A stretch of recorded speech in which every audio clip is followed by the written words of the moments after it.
log in. I need to get a snippet. Wouldn't happen in the old, So you're nearby. good old days.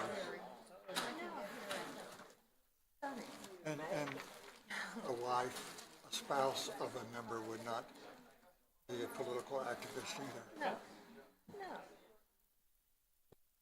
Well,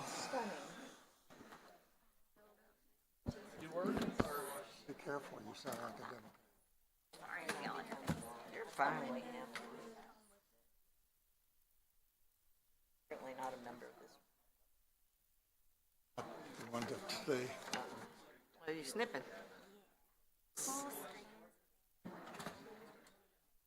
Let me pull up some, oh.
And Amanda, would you like to do our roll call for us, please? Mr. Gaines, Here. Miss Ritz, Here. Mr. Brown, not here. Miss Benson, Dr. Walker, here, Mr. Williams, here, Chairman Campbell, Here. Mr. Rivera is not here, Mr. Perkins, Miss Cromartie is not here, Mr. Kirschner, here. and Mr. Stevens. Here. Great, thank you.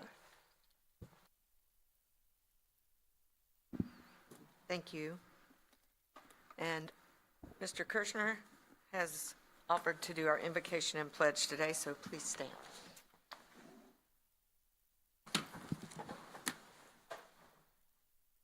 As we stand here today, let us pray to God for all who hold positions of leadership on our ECUA board and who hold responsibility in our community. Let your blessings rest upon us all and make us responsive to your will so that we may be an example of justice, service, and compassion. Deepen our love for our community and our desire to serve its citizens. Strengthen our power of self-sacrifice for our community's welfare. Teach us to uphold its good name by our own right conduct caused us to see clearly that the well-being of our community is in our hands and all of its citizens. Imbue us with zeal for the cause of service in our community and help us always to keep our citizens, homes, and families safe. Amen. Amen. Catching the colors. Pledge allegiance to the flag of the United States of America, to the republic for which it stands, one nation, under God.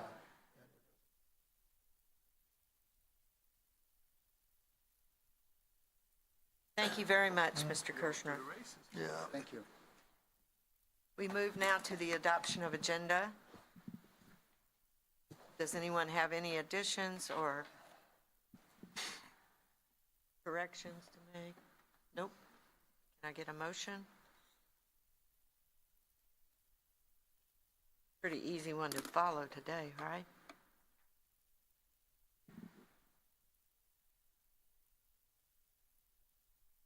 Going to try to get you out as soon as possible because I have an HOA meeting to go to. It is moved by Mr. Gaines, second by Mr. Kirschner.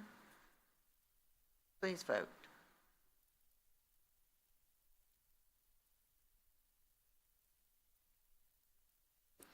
Also like to thank Mr. Williams for doing the last one. And it passes 9-0.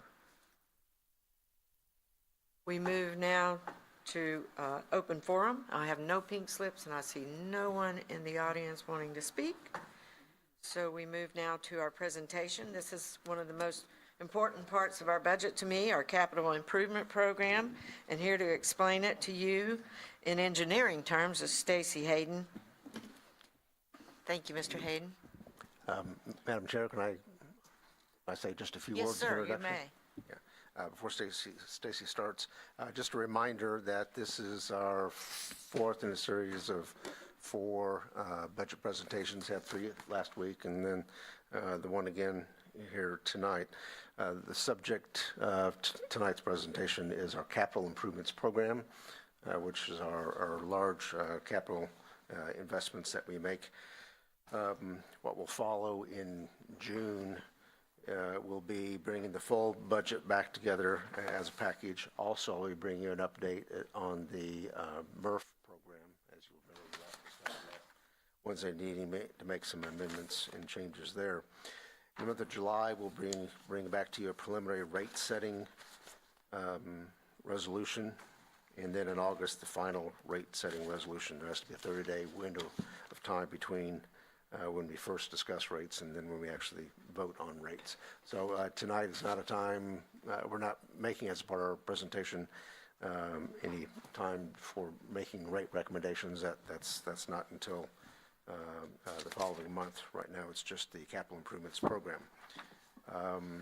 Also, just as a reminder, the last 3 days, and again today, even though today will be a short meeting, we still will have a dinner opportunity at the end if you're interested. And with that, I'll turn it over to Stacey. Thank you. And I was just going to, I had down, I love that you said all that, because in layman, I put in layman terms, this is what we can get done with the money that we have, and what needs to be done that we can afford. And this is that later will be our chance to prioritize. But I love this, that we already have the list tonight so that we can look at the things that we're going to do with the money that we're going to make available. I apologize, Madam Chair. The question I had is, when would we be able to discuss prior to the vote the budget that was brought before us last week? That really wasn't the budget. But Bruce, you want to answer? Is that a global question or about a particular program? Both. Yeah. If it's about the MRF, we're going to bring you updates on that program. But as far as the overall program beginning to end, it'll be in our budget agenda next month in June. Okay, so if you wanted to talk about the numbers prior to the vote, that'll be in June. Yes. Yeah. Okay. Yeah. Thank you. Yeah, you'll get the digest to ask all the questions you want to ask. And Thank you. thank you, sir. Good afternoon, members of the CAC. Good to see you again. This is my second time up to bat here. What I have for you today is a presentation on our fiscal year 2025 water and wastewater capital improvement budget. Earlier, I believe the slides were handed out or were provided to you in a packet. In addition, we have a list of CIP projects for you as well that I'll reference later or that you can reference later. Each year, the engineering department coordinates with other ECUA departments to develop a capital improvement plan looking forward for 5 years. This budget presentation focuses on water and wastewater projects, and the sanitation budget is separate due to the different revenue streams and business processes. However, the budget for non-sanitation related facilities like facilities maintenance and IT capital improvement projects will fall into the general water and wastewater prioritization budget. The budget, for those of you that aren't quite familiar with our budget process, it's an iterative process, and all the directors from various departments come together in a general consensus on the priority of projects to recommend to the CAC and the board for the upcoming fiscal year. When reviewing the resulting list of CIP projects, it may be helpful to note that the CIP projects are categorized into a couple of different prefixes.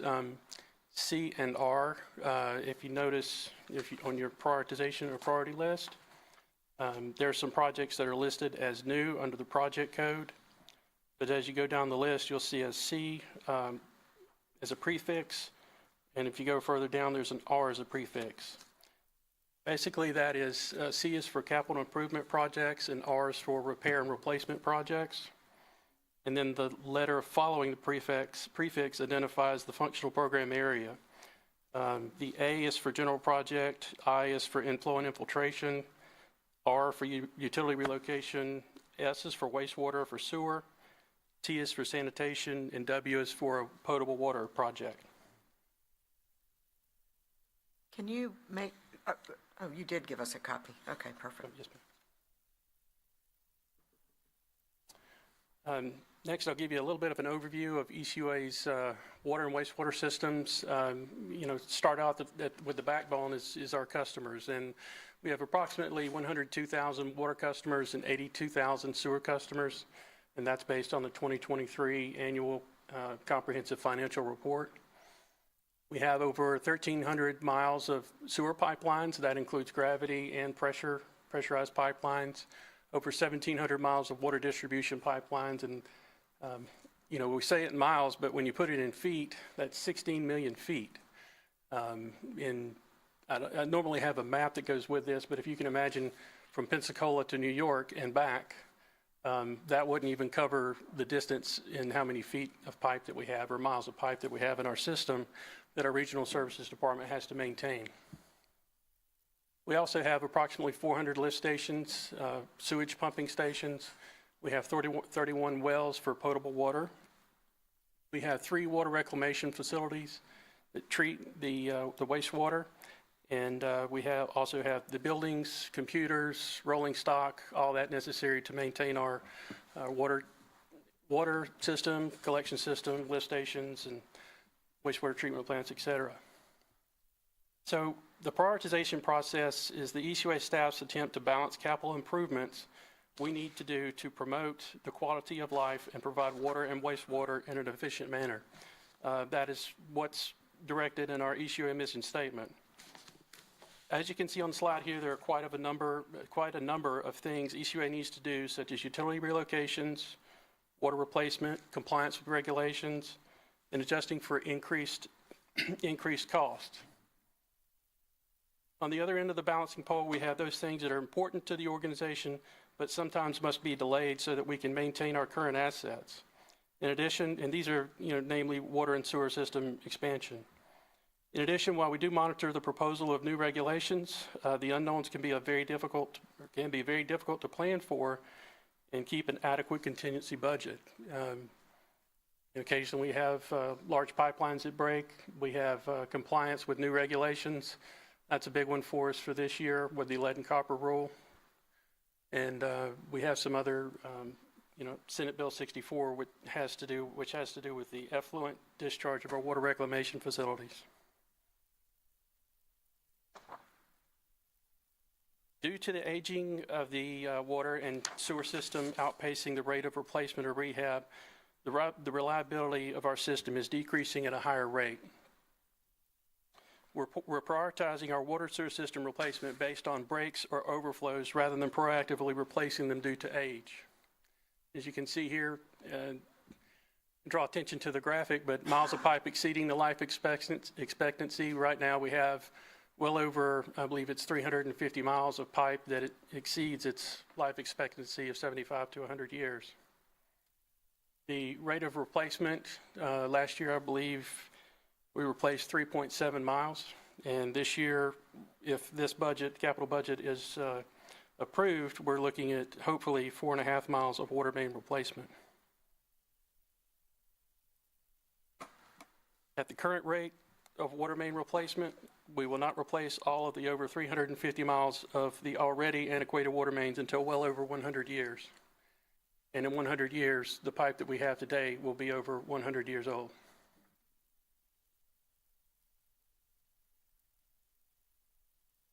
Next, I'll dive into a little bit of recent increases in construction costs. The graph shown is the construction cost index that is provided by the Engineering News Record. That's something that ECUA subscribes to. The basis for the index includes certain amounts of labor, structural steel, concrete, lumber, taken over a 20-city average, which includes cities like Atlanta, Birmingham, Dallas, San Francisco, Los Angeles, and multiple others. The main point to take away from this graph is that as prices continue to rise, and even more sharply over the past year, they've done so more so over the past year. And essentially, what we would have paid $1 million for in 2012 would cost $1.4 million today if our area were to align with this construction cost index. However, we are not aligned with the local bidding climate. We are not aligned with the construction cost index in our local bidding climate or Florida's growth.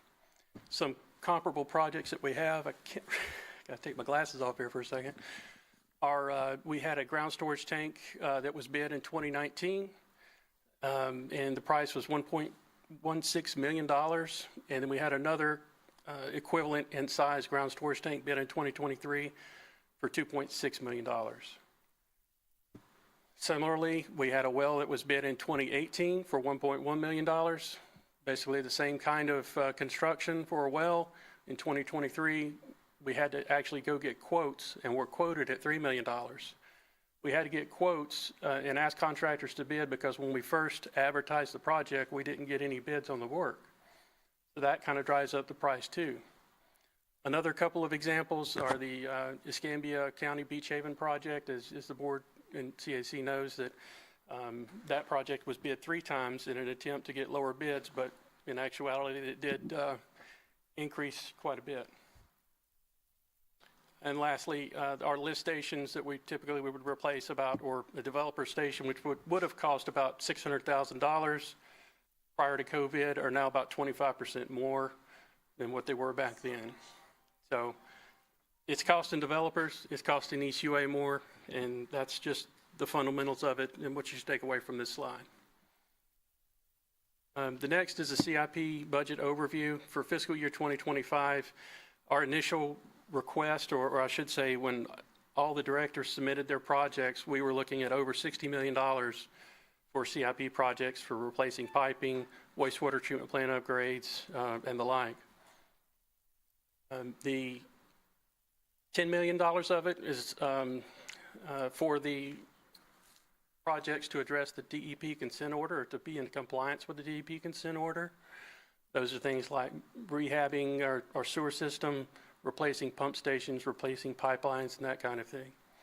The next 3 big ones that you'll see, and these are kind of coordinate with the CIP project list. Next 3 big ones there are $5 million for water main replacement for this coming fiscal year, $3.5 million for Beulah water system, and $3 million for utility relocation. That's a big number. We have a lot of utility relocation projects that are moving forward that were slowed or somewhat stalled in the past because the funding wasn't there. Well, there was a lot of funding, as the board and CAC is aware, that comes from the federal government. Federal government sent the DOT, the states, so they got money. They're cash, I don't want to say cash rich, but they can fund these projects and they're moving forward. That's good that they have the money, but where does that leave ECUA? And that's where it's coming from our CIP budget now, or asking for it now.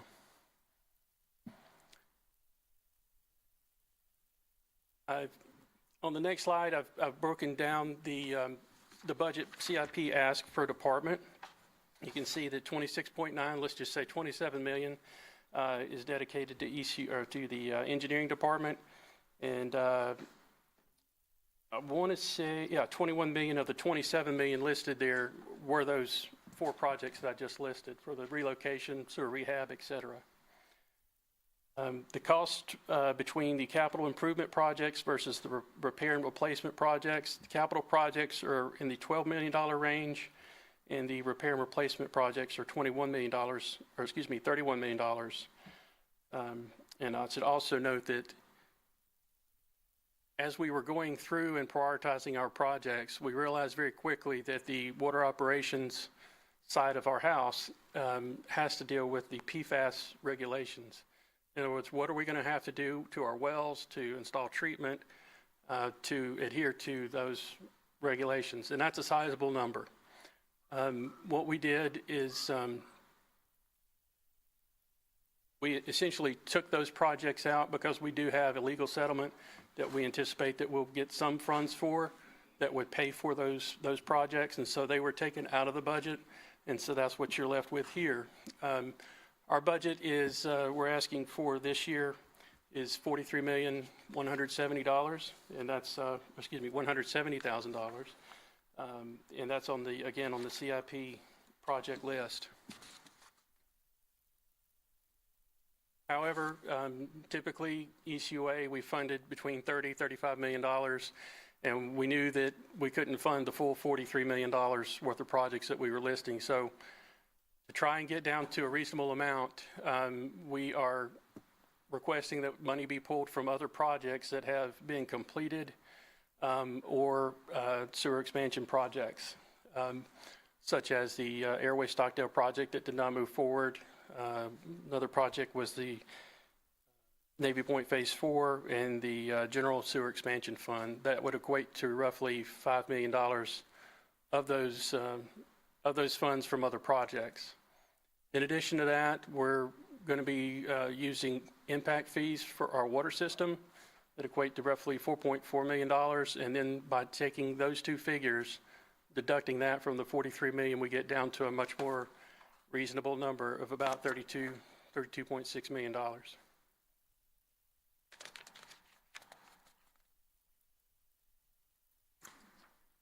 In summary, our budget request for fiscal year 25 is approximately $43.2 million. We request using funds from sewer expansion and impact fees to reduce or potentially eliminate. I would say that we would reduce the rate increase that we're requesting for this year. Replacement rate of antiquated assets is an ongoing challenge that is becoming more of a priority for ECUA.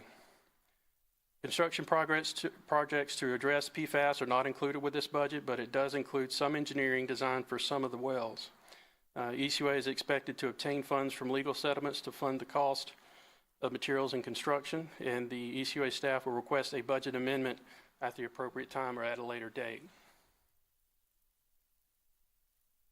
Continuing on with the summary, uncertainty of the market and availability of materials and utility contractors are going to continue to be a challenge for us.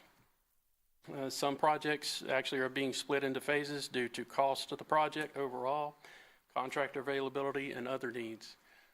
Just a side note on the contractor availability, we do have one project that's going to be coming to the board next week to request it be awarded.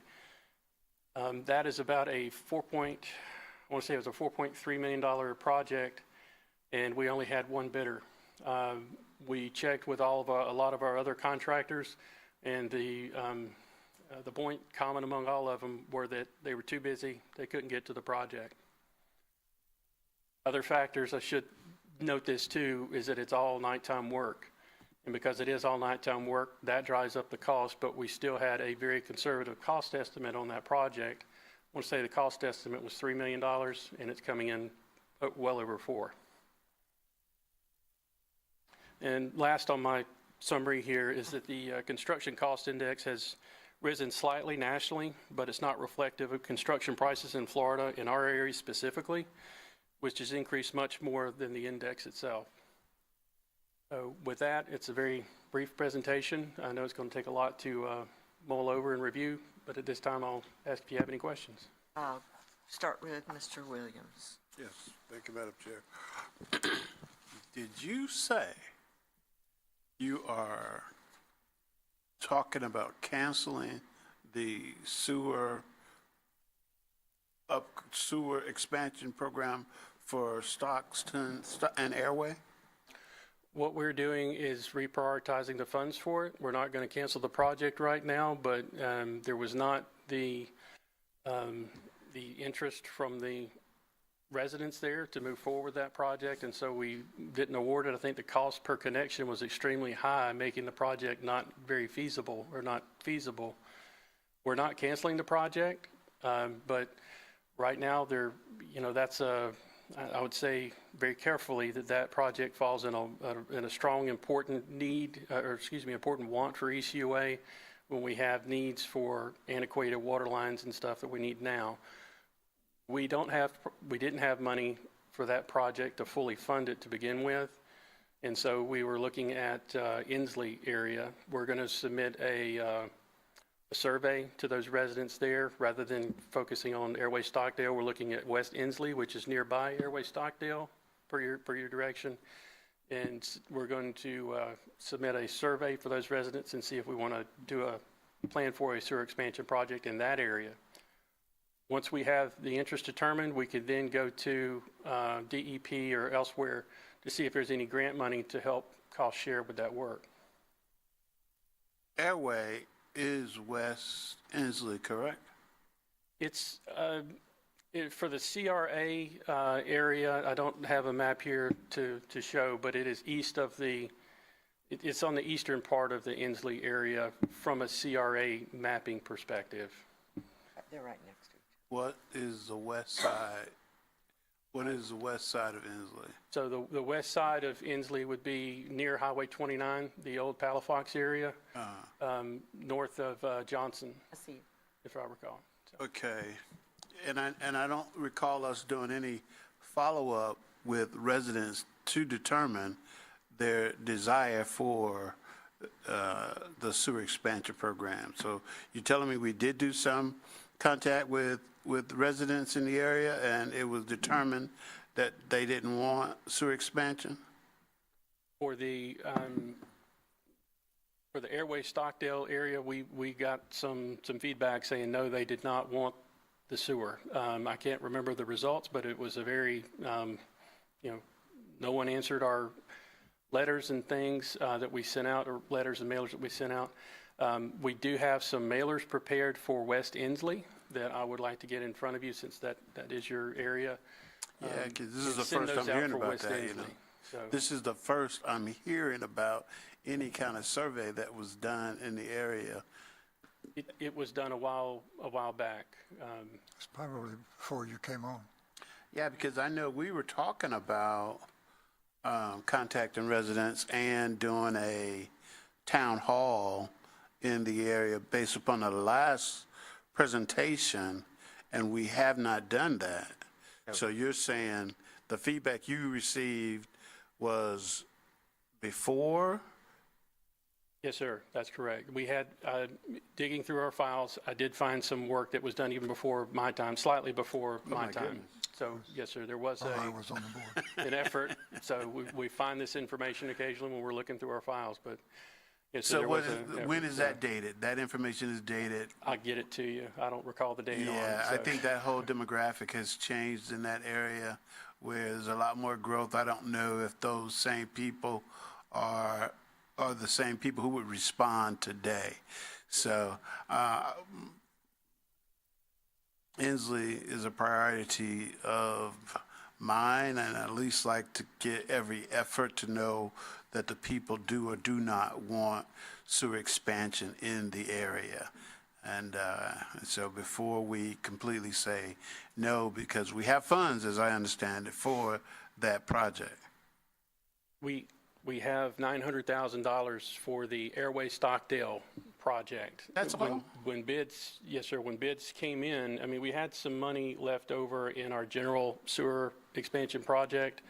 I believe it was $3 million, but we were looking to some other sewer expansion projects, and that also has to fund our oversizing or our cost sharing with developers. As they're doing work, we want to add sewer expansion to their work as well on ECUA's behalf. So it gets pulled from there. Anytime we do a water main replacement project or something like that, we're looking at sewer expansion. Don't say that we always do sewer expansion.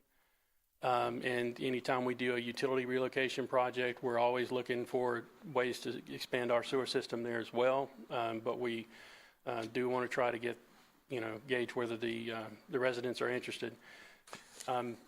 As I recall on that project, again, the cost per connection was extremely high. The West Inslee area, which we want to send out a survey to, they will not require a lift station upgrade. I believe that could just be a simple extension of the gravity sewer system, which would result in a much lower cost per connection there. But it just, we really need to get the feedback from the residents there to see whether they want the sewer or not. Okay, one more question. Okay, I'm finished with that for now. Sure. You were talking about the amount of wastewater pipe that you're able to replace annually, roughly 4 miles. Does that include the federal program or FDEP program in which we are mandated to replace or repair? So there may be a little confusion there because I coupled those figures together. That roughly 3.7 miles, that's actually a potable water main replacement. And we do have about 350 miles of antiquated water main, likely more than that. No, that figure in mileage, that was just for the potable water system. That does not include the wastewater system. Okay. Thank you, Madam Chair. Thank you, sir. Ms. Benson? Thank you, Madam Chair, if I may, so to speak. First of all, we can always count on you for a well-prepared and brutally honest presentation when you come to us. I suggest that you bring us all a little Prozac before you enter into it, because this is pretty depressing stuff. Let me ask you briefly about Navy Point Phase 4. That's the last phase of Navy Point, correct? Correct. Yes, ma'am. And we've been doing this since about the year 2000. That's correct. We have, the engineering is done on that. No, ma'am, not for this much, or not for the last phase. We did start on some of the engineering.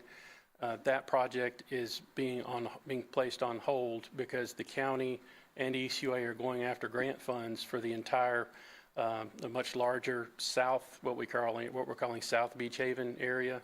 And that would be picking up that last phase of Navy Point and going westward.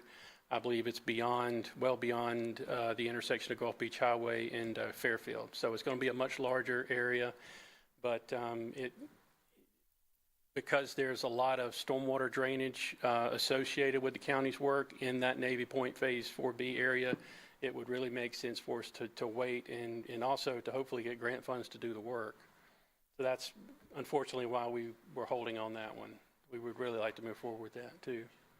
Well, I mean, I have certainly been pushing all my time on this board to get the west side where we're near the surface waters on sewer. And incrementally done it despite all of the obstacles, and I'm still committed to it. But frankly, if we can't take care of the system we already have, shouldn't be chasing lines. I mean, we have got to take care of our infrastructure. And that will be my priority, and I'll have to face the people in my district if we can't do the sewer expansion. Fun to do, but we cannot continue to be losing ground on our infrastructure. At some point, we're going to have to wake up and say, go to the vote to our constituents in order to take care of, because the results could be disastrous. So I'm willing to do what it takes within reason. Pockets too. But I want to ask you something related. Concurrency happened in the early 90s. This philosophy that growth was going to pay for it. We've been chasing that growth in the Beulah area, Cantonment, all of that. Is that growth paying for itself in terms of? May I respond? Yes, Chairman? please. Yes, it is. I believe we're under pressure for parts of our collection system, particularly our collection system, and we're getting there with our water distribution system, where we need to look carefully. We're playing games every time a development comes in. We're playing games of where can we send this? Where can we send this flow? Okay, we're going to have to upgrade this lift station, this pipeline, et cetera. It's more of a reactive process than a proactive. In other words, if we were to take a look at our sewer master plan and say, okay, we've got this huge area, ideally for everyone in that area to have gravity, we would have a lift station there for a developer to connect to and grow the system that way. But quite frankly, we're just not set up that way to be able to do that. So therefore, we have the proliferation of low-pressure sewer systems in our collection system because we don't have the gravity infrastructure there to do it or the lift stations to do it. And with the growing cost of construction, we're fighting the battle of, hey, we got to take care, like you mentioned, we're taking care of our water lines and the sewer lines we do have, while it would be very nice to be proactive and say, okay, this is part of our master plan. We're going to put in the backbone of our system, which is what is in line with our code, and use impact fees for that. And we just aren't where I think would be ideal. One project, or say one huge project that comes to mind is the Woodland Park area.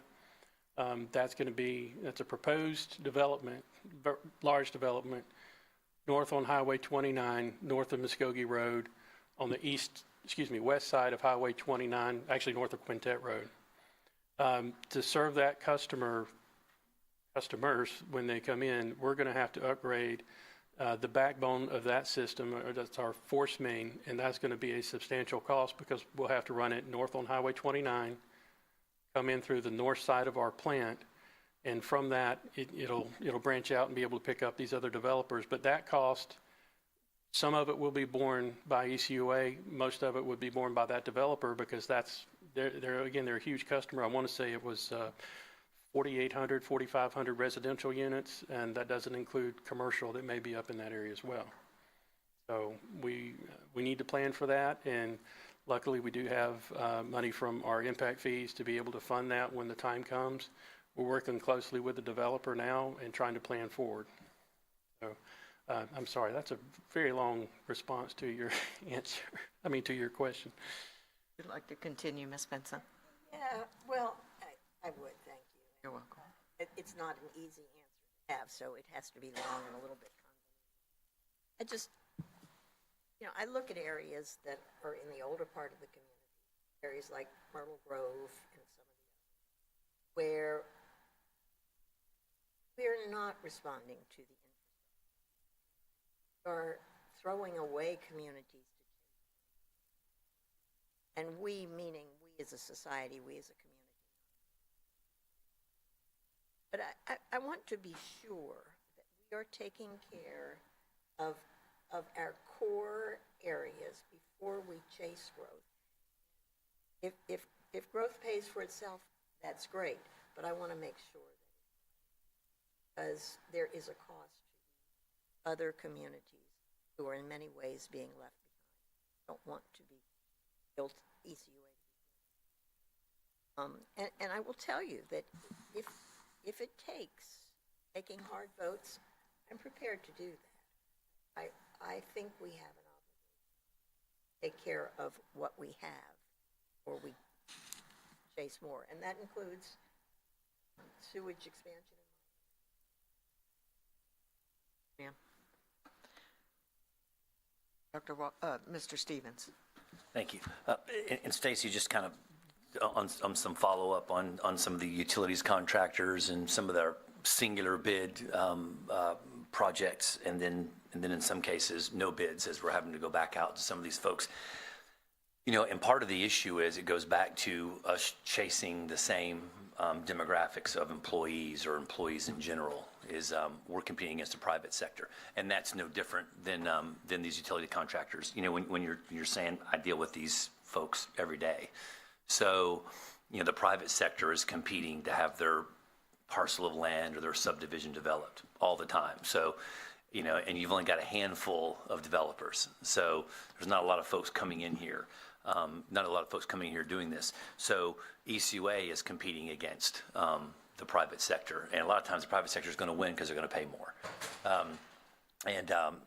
So that's something I don't have an easy answer for that one, other than hopefully, you know, there's going to be, you know, from the capitalist standpoint, some more developers are going to look at our area, subdivision developers, underground utilities contractors, I should say, and look at our area and say, okay, there's some opportunity up there, because I'm with you. I've done the same research, and our cost of construction and development. I mean, just kind of you know, I had companies I worked with that the average per lot development cost 2 years ago was about $24,000-$25,000 a lot. So that was kind of budgeted on, when you look at a development, about $24,000 to $25,000 a lot.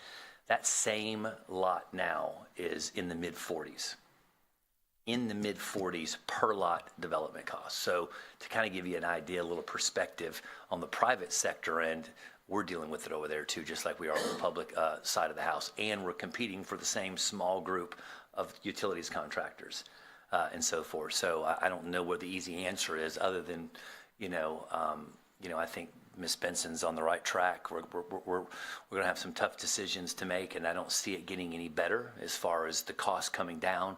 Labor cost is going up exponentially, along with supply costs. So before it was a supply cost, post-COVID, pre-COVID, post-COVID, supply chain issues. That's been corrected for the most part. Labor cost is just going through the roof, and you don't have anybody that wants to do the proverbial blue-collar jobs. You have the population aging that are in it, just like we're dealing with in our fleet maintenance department. Same thing with like road work. No one wants to, you know, folks may not work in the sanitation industry. They don't want to work out there on the roads and digging ditches and underground utilities and so forth like that. So that's something I don't have any answer for, other than I'm sure you're budgeting accordingly. As far as growth, you know, paying for growth, that, you know, I didn't want to make the same mistakes that districts 1 through 4 made. And again, nothing about this board. These are mistakes made prior to all of our predecessors, prior to ECUA even coming into existence. So majority of the infrastructure, obviously, that ECUA maintains, we inherited it. That being the case, we have some opportunities in District 5, near and dear to my heart, that we're able to be forward-looking. And so I'm glad we are touching base with some of these developers, you know, paying their proportionate share of the growth, doing some cost sharing. I mean, that's going to be critical to maximize our budget as best we can, you know, look for state grants and so forth, and then working with our county partners. That's just going to be critical to go back and forth with those folks. So again, and then to Mr. Williams, you know, comment, you know, about the Inslee and so folks, you know, I work off of that area as well. So we're looking at trying to do some sewer expansion there. You got to door knock these folks. I can just tell you right now, don't depend on an email, a phone call. You got to go out there and do some old school door knocking to get a hold of these folks, because a lot of them don't understand the concept behind it. Because, you know, something that I didn't want to do, and I promised, you know, I'd do it all in my power as much as my one vote will count, is not to have the county go in on a project with new roads and sidewalks and infrastructure and have utilities contractors go in there and AT&T put their stuff in and we don't put in sewer. So, and I know, I understand there's got to be a metric. It's got to make sense. You know, we can't put, you know, undue fees on other, other individuals, but we've got to, you know, we got to do a better job at looking at that. We've also got to look at some of these, you know, commercial, parcels and so forth. So I know when we're sending these letters out, it may go to Mr. Smith or Jones, but, you know, XYZ LLC, who owns a bunch of property around here, may not get that letter, and it may go to them, but God knows it probably never makes to the decision makers. So we probably don't get responses back from them, because I can tell you those individuals would be interested in sewer. And it's like Mr. Williams had pointed out before, and I'm in agreement, is, you know, if you build it, they will come. So, you know, add sewer to some of these places that you know growth is there and on the way and so forth, and that's going to increase property values, going to create business opportunities to come in there and help pay and offset some of that stuff. So I know we're going to have to get creative.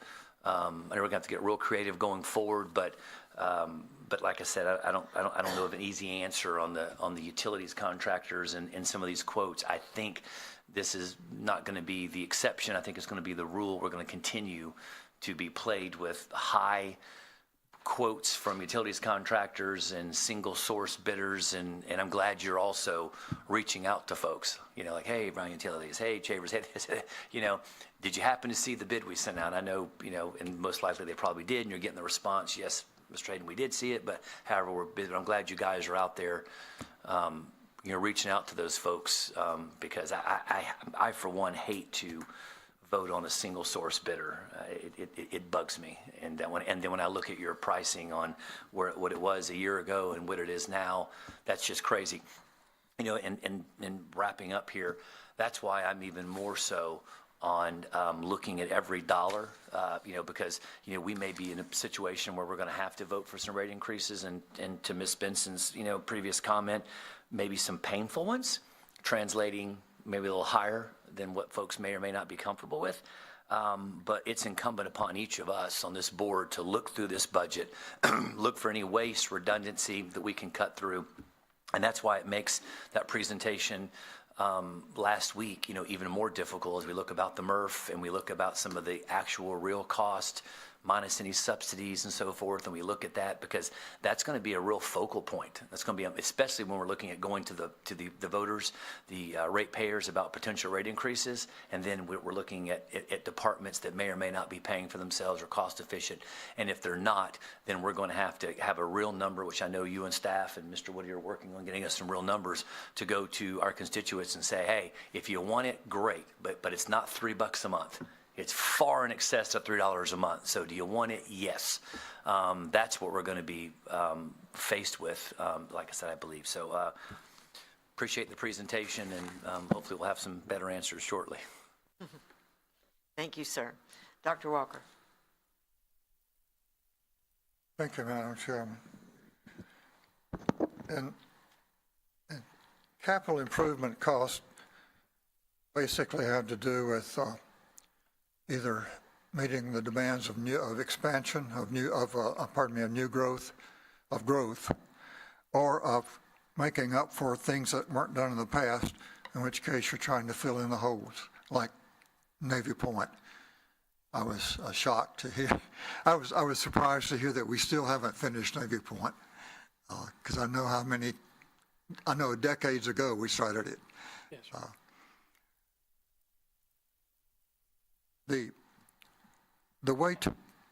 One way that helps pay for growth, new growth, is impact fees.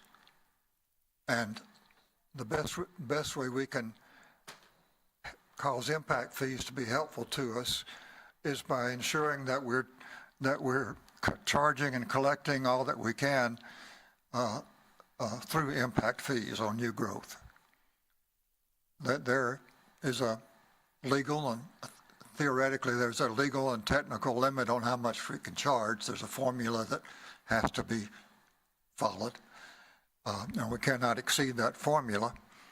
In other words, impact fees cannot levy larger charges than what the new growth supposedly is costing us. But we need to we can make sure that we are charging all that we legally may charge. And that's the one thing we can do to improve our keep our financial condition as good as it can be. Impact fees may not be used to pay for the Navy Points or the Myrtle Groves. Those are old needs, filling in holes in our sewer system, and we can't use impact fees for that. We can levy charges on the customers who benefit from it, but if we give them a choice, they'll vote against it 9 times out of 10. The last time I remember us having a successful sewer expansion in which we had a vote of the residents and got a favorable vote to do it was in about 1992. I had one. Okay, Force. good. Good for you. Good for whoever. That's why years and years ago, decades ago, again, we adopted a program that we would expand our sewer system and impose that cost on our existing customers because of the environmental benefits that could accrue from it, as well as the service improvements to some people, including often needy people. I hope that we still have that program, although I don't hear much talk about it anymore. But that would be a way, that's just, in essence, going back to what we started in the mid-90s in that program, is what we would have to do to meet the challenge of providing sewer to the Navy Points and the Myrtle Groves of today. I don't know any other way to get to it. There simply aren't enough grant programs, at least the last that I heard. And it doesn't look like there will be more of them in the near future if I read national politics right. I don't think anything's going to get approved in national politics for the near future. So, in essence, we have to go back, I think, if we want to if we want to keep our capital program up to date, if we want to keep our infrastructure up to date, if we want to expand sewer into the Navy Points, then we have to bite the bullet and spend more money to do that.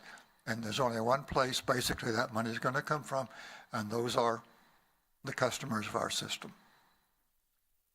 I also think that we could and we should cut the budget wherever we can. But most budget cuts like that will be basically nickel and dime compared to the expense that we're talking about if we're serious about meeting the infrastructure needs, about keeping up with the expanding cost of infrastructure replacement, and expanding our old sewer system. I think you're talking about maybe hundreds of thousands at best compared to millions. Thank you, Madam Chairman. Thank you, sir. Ms. Ritz. Thank you, Madam Chair. I was listening, I jotted a few questions down, and Dr. Walker very eloquently talked about the impact fee, but I did not realize there was a technical and legal issue with charging impact fees. I would benefit from knowing what the formula is. But next, could developers' fees be adjusted to truly reflect the cost that they are placing upon ECUA? Again, these are questions that are in my mind. I don't expect an answer, but if there's input from you, Mr. Hayden, I'd like to hear that. Next, could the county department cooperate in a very positive way with ECUA when they plan and give permission or legal rights to develop an area? Have they looked as a county to all the issues that development is going to place? Roads, water, and also the maintenance of roads and water, not just placing them in place, but actually looking at the cost of maintaining that to a high degree so that it's not detrimental to traffic.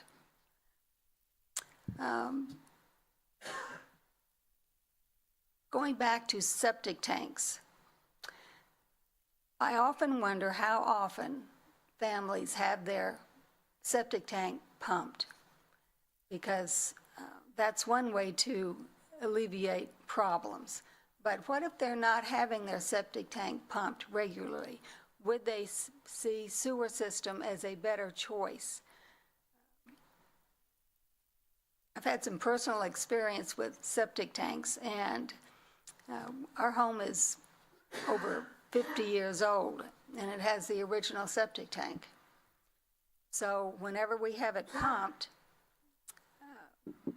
I'm told that if we should ever want a new one, we would have to pay a fee of $300 to have an engineer from I think it's the county, come out and look and determine where the new one would be. But I've never heard that brought up, and I'm assuming that all of these homeowners that have septic tanks are satisfied and are doing what I call the healthy maintenance of their septic tank. Those were the thoughts that came up. And I really think that as ratepayers, showing them the benefits of keeping our ECUA water and wastewater healthy can be heavily promoted. Thank you, ma'am. May I respond to the Yes, sir, please do. question? Or Mr. Woody, I didn't know if you want me to go first? Okay. So the first issue was cost for developers. That is largely reflected in our how we operate via our code and practices. You know, if a developer connects to our system, it's going to be at their cost, but if we're asking to upsize lines for future growth, then we pay for that. The developers pay an impact fee based on number of connections or flow, depending on the type of developer, being, you know, residential subdivision versus, you know, a restaurant, big restaurant, or something like that. So those impact fees go into a pot, and then we upgrade our collection, our treatment systems, our water wells, and our water distribution system as we need to per our master plan, which we try to update every 5 years. I can say that there are a number of projects out there that we just aren't quite able to get to, but it's not, we're still able to operate. But like the big pipeline to the north I was speaking about earlier for that Woodland Park area, that's, you know, one project that will be done in a year, but it would probably take up, you know, several, maybe 5, 8 years worth of impact fees for sewer just for that one project. And there are others out there that need to be done. So the cost for developers, yeah, we aren't funding anything, just on how we operate. The county cooperating with ECUA, we do have a concurrency agreement with the county. If there's new development, the county has to reach out to ECUA, and ECUA says, do we have the capacity from our distribution and collection system viewpoint, or excuse me, from our treatment capacity at our wastewater treatment plants and our water production wells, if we have capacity. If we do have capacity, we provide the letter to the developer, to the county, so that then they can move forward with the process of their development. And if there's pipelines that they have to construct for their development, then that's on them. The developer has to pay for that. Lastly, you mentioned the septic tank, and trying to, when we go into an area, sometimes I remember the town hall meeting we had at the church over in the Brownsville area. You know, there were a lot of details going out there. We had a very lengthy letter, and it had a lot of details in it, and I'm worried that some people just kind of watered up and threw it away because there's just too much information there. a better format for that is probably a face-to-face where we can do a Q&A face-to-face. That takes a little bit more time, but then again, each customer, each potential sewer customer is going to be different. And we've shortened up the letter for an area that we're going to for West Inslee, and hopefully that'll get a little bit better response. I don't know if I've answered all your questions there. Yes, So. that answers quite a few. I had one more thought. When you work with developers or even, and the county, is the idea of future repair and maintenance cost part of the formula? I mean, it's true enough you can lay a line correct size, but what about maintaining the health of that pipe? Maintaining the health of the, is that figure, quote, figured in? Because I hear about breaks, I hear about inadequate size types and pipes, so Yes, ma'am. is that part in the formula for a fee? So I can't speak to the county's roads and that kind of thing, obviously, but I can speak a little bit to ECUA's and our pipeline replacement. And I put up on the screen, it's harder to balance. We've got our our life expectancy or the life of our pipes. We're not keeping up with the replacement for that. So going to get a lot of darts thrown at me here, but the short answer and honest answer is no. Hate to say that, but we're not keeping up with water main replacement. Our rates are not keeping up with the aging infrastructure. Argumentative me at times. Why not? That's a good question. I'm not that I asking can't you to answer, Yes, but ma'am. why not? Why isn't that being considered? Because it's disappointing to see that growth is taking place instead of looking at what has already been built. I'm talking about structures now, not water or wastewater. We keep expanding, and I agree with Ms. Benson. Forward expansion, taking up more and more land. And really and truly look back into your cities and the areas that have already been developed to see what new use and purposes can take place. I'm always charged up, excited when I see a new building being repurposed. So usually it helps with the tax rolls. It also gives that area growth potential. But again, is the formula fair, and is it being considered for the health of the pipe and everything that goes with it? Madam Chair, I Yes, sir. volunteer to kind of respond to that rather than Okay. Stacy kind of feel like he's on the hot seat. Could you scroll back one more slide? You have a good kind of illustration there that I'd like to talk about for a minute.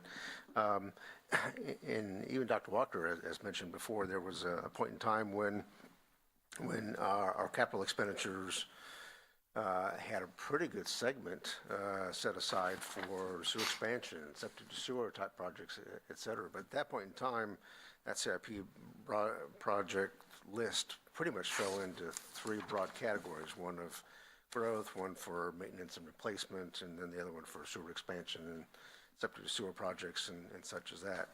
That might have been back in the 90s, but now, at the same time, we're trying to address growth, and certainly we do that with some help of impact fees, et cetera.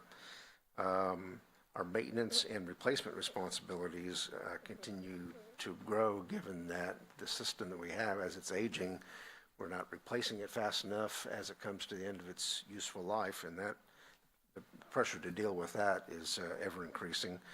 And where we've probably, in that third category, we've probably carved down the most, sewer expansion and septic sewer kind of projects, we're doing less and less of, because 20, 30 years ago, we didn't have a whole lot of additional regulatory expenses that we're dealing with now. We didn't have an inflow and infiltration program that is costing us over $10 million a year. Now, on top of that, a PFAS program that once we get $40+ million of capital expenditure done, we're still going to need to spend $5-6 million a year in operations expense that we didn't have before. Senate Bill 64 compliance, lead and copper rule. These things didn't exist 30 years ago in the heyday when we were doing lots of expansion projects. Even in the 90s, you know, the infrastructure was still that much younger, so the pressure to and need to replace infrastructure wasn't as strong as it is now. You know, in our own personal lives, we make this investment when we're young to purchase a new vehicle or a new to us vehicle, if you're buying it used. But over some period of time, you've expended the useful life of that vehicle, and you got to buy it again. Unless you've saved up, then you're back into a loan situation again. Our infrastructure may have 70 to, if we're lucky, 100 years worth of life, but a lot of that pipe's been in the ground that long. And so while we're very concerned, appropriately so, for the need for growth in our community, we can't forget that all this investment over the previous 100 years is starting to come to the end of its useful life, and we're needing to rehabilitate it. It's like having to reinvest in everything that we own all over again. And we aren't doing that at the appropriate rate. And it's not just our problem. It's a problem across the United States. Every utility is facing this. Same thing for roadways as much as it is for underground utilities as well. So it's a challenge. It's a big balancing act, like Stacy's illustration there. There's things that are important to do. There's things we need to do and are contractually obligated to, or through our federal and state permits are required to do. And that makes it very difficult to do it and still try to be respectful of the cost to our rate base. Thank you, sir. May I interject one more? Personal comment, opinion of mine. It annoys me to see legislation made without proper support for the entities it's impacting, hence ECUA. The lead and copper, was there any funds allotted for addressing that issue? Mayor Yes, Scott. please. So there are some grant funds that are being distributed through the state revolving fund service, but there's still a few hoops that we need to jump through there that will help out with the lead and copper rule. But I don't know, if that would cover 50% of our. It's too early to tell if it would cover 50% of our costs or 100%. It's just too early to tell what impact that we're going to have from that rule. But It sounds like a manana dribble. That's something that annoys me. They put in legislation without what I call immediate support. And my famous phrase is manana. Will manana ever come? Thank you, Ms. Ritz. Mr. Perkins. Thank you. Yeah, that's, one thing that goes to the a basic philosophy of government is small government versus big government, and if you've got big government with lots of government mandates and that are unfunded and a high regulatory burden, stuff costs more. I mean, you have to pay a lot more, and you have to pay for the government and the lobbyists and the special interests to get everything through that. So it's just, we have lots of unfunded mandates. I mean, rarely are they ever funded. They're just mandated, and that's pretty uncomfortable. But the thing I was going to talk about was we have done in phases a project that really addresses I&I and surface water protection and stuff, and that's the Carpenter Creek rehab of the trunk line that's, damage going down there. And we've done a couple of phases, and I don't see it on here, but it may be that it's in the 10 million for I&I. Is that the case, or are we just not funding the next phase? Correct. We're not funding the next phase. What's the logic behind that? We're trying to operate within our means. That would require, we have other priorities, and it just would require a rate increase. And we're looking at probably $3 million to do the next phase of that project. Yeah, but we're the ones that set the priorities. Yes, sir. And we've got several $1 million of other priorities 2 and priority 3s that we could potentially look at. Carpenter's Creek. 2 things. One is we're teaming up with the Pensacola and Perdido Bay Estuaries Program. They're going after a substantial grant. We're going to team up with them, and part of that would be either the rehabilitation or the relocation of that trunk line along Carpenter's Creek to be, just to coordinate with their proposed alignment, I think, of a trail and some park, and then the reestablishment of the bank that has eroded along Carpenter's Creek. So, we could, jump that section and move down and rehab other areas. But right now, the priority was on the projects that we have to do for the consent order. And those projects, while they aren't in the consent order, we are considering going to DEP and listing some other projects, and that being one of them, to take the place of those listed in the consent order. Yeah, it seems like that's a pretty perfect I&I project, and so it's not applicable it doesn't count toward the consent order? Yes, sir, it does, but there are other areas that are worse than Carpenter's Creek that were prioritized.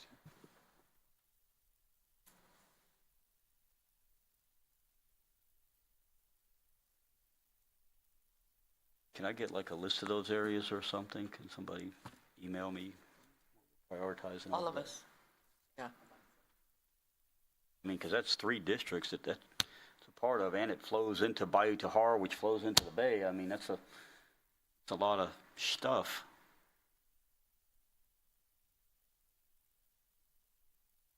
You do. Bruce, did you want to speak again? No, I covered it essentially in my response to Ms. Ritz. Thank you. Dr. Walker. Thank you, Madam Chairman. If you want to improve our financial situation in order to pay for things like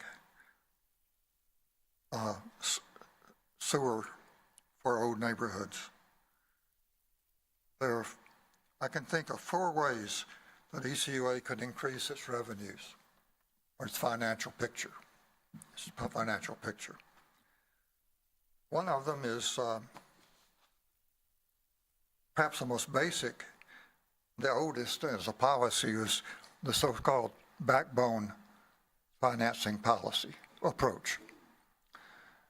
That's a policy, if I recall, as I remember it, says if it's a sewer line or a water line of a certain size, it's considered part of the system backbone, and ECUA pays 100% of the cost of it, even though certain developments might benefit from it. That's the way it used to. I'm talking old time. I don't know if it's still applicable, and staff can tell us if it is or isn't. But that's one thing that could be changed. We could redefine what is system backbone and say that there are larger lines than what we've been paying for that we could refuse to pay for unless developers helped us with the cost by expanding the interpretation of what backbone system is. Another is to change the formula of the sewer expansion program from 1999 or 2000, when we worked with the county and the Home Builders Association and got an agreement, a 3-way agreement basically, that all new development in the county must connect to sewer unless ECUA grants a waiver. In return, ECUA would agree to cover the cost of any project in excess of a certain agreed-on amount.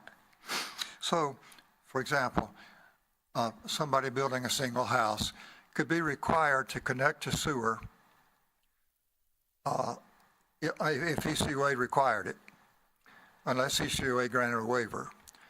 If the cost to the builder exceeded $2,500 at the time, then ECUA would cover the additional amount. That was the sewer expansion program of 25 years ago. I presume it's still in place.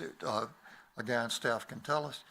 It was an agreement between ECUA and the county commission, because the county commission could do things of a regulatory nature that we could not do. So it required their cooperation, and that required the cooperation of the Home Builders Association. And somehow we got both of them to agree, and that policy went into effect at that time. The way ECUA could improve on its financial picture would be to change that $2,500 that it was then. Perhaps it's already higher, but we could raise it to $3,500 or something, $5,000, and therefore impose more cost on the builders and owners and less on ECUA for new development. So that's the second thing. Third thing would be impact fees. We could increase impact fees revenues, first in a couple of ways. One, by being sure that we have up-to-date policy, an up-to-date impact fee standard. ECUA decides what to charge as impact fees for new development, for connections to our system. We can charge up to whatever the legitimate cost is determined to be typically by hiring a consultant to do a study for us. They're pretty simple to do. I've done them before for some local governments back in the past. But whatever that amount is determined to be, the amount of impact on our system of a new development, ECUA could charge the developer up to 100% of that amount. Now, we don't have to charge 100%. We might choose to charge 50% or 75%. The authority has a discretion as to how much of the allowable amount it will actually demand, but it could go up to 100%. But the thing that causes an agency to fall behind on this is typically they don't keep their impact fee standards up to date. It requires having a new study done and have it legally approved and legally defensible and so forth. The other thing would be to, once we know what the maximum amount is, as I just said, we can charge 50% of that total, or we can charge 100%, and it's up to the authority to decide just how much of that to charge. It may be that currently we're at 50% of a 10-year-old standard, where there might be quite a bit more revenue coming if we had a study done and raise it to the limit. Those are three ways that are relatively painless to the authority, staff, and board. And the fourth way is to raise rates. Just raise rates. And that's the painful part. Oh, there's one other thing about impact fees, too. Impact fees, ECUA has standard set impact fees. The impact fee is the same for every development in the county. There is such a thing as variable impact fees depending on the location and the cost of providing service, total service to a particular location where new development occurs. Now, I'll tell Mr. Stevens that as long as I was the elected board member of District 5, I was hesitant to bring that idea up. But it is possible that the board could consider charging like a distance charge, basically what it would come down to on new development. It could use quite a bit more revenue for 5,000 new households going in up at Barron Park Road, for example. But theoretically, that is something else that could be done with impact fees. Thank you. Thank you, sir. Mr. Stevens?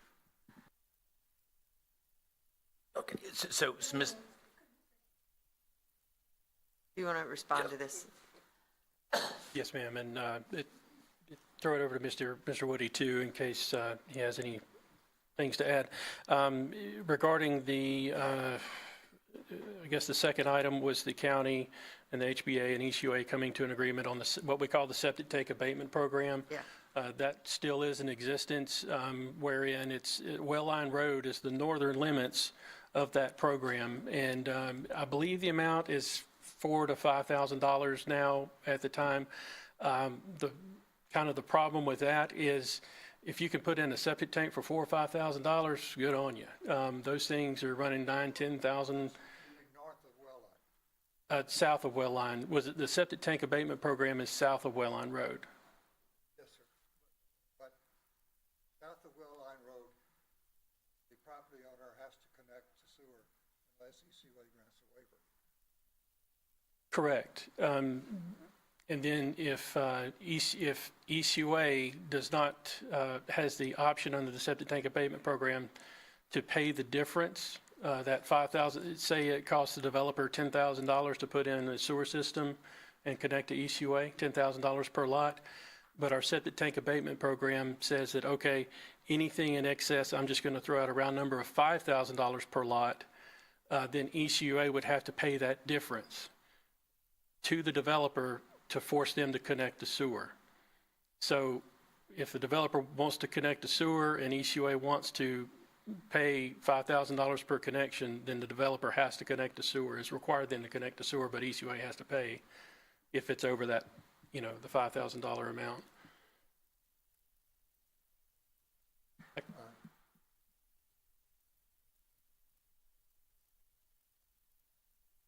Chairman, I thank you, and I can hear. My hearing has deteriorated, and I can only hear about half of what is being said, and I think I missed the most important half that time. But I don't know whether to try to argue back or not. I'll just say, no, I'll just shut up. Well, what I can do, Dr. Walker, is I can provide a copy of our septic abatement program to you that kind of outlines the program. It has a few examples if you want to do that. And then the third thing was that you mentioned was impact fees. If it's the board, the CAC's wish for us to take a look at impact fees, that could be done fairly quickly. But I didn't want to step out there on my own and go rogue.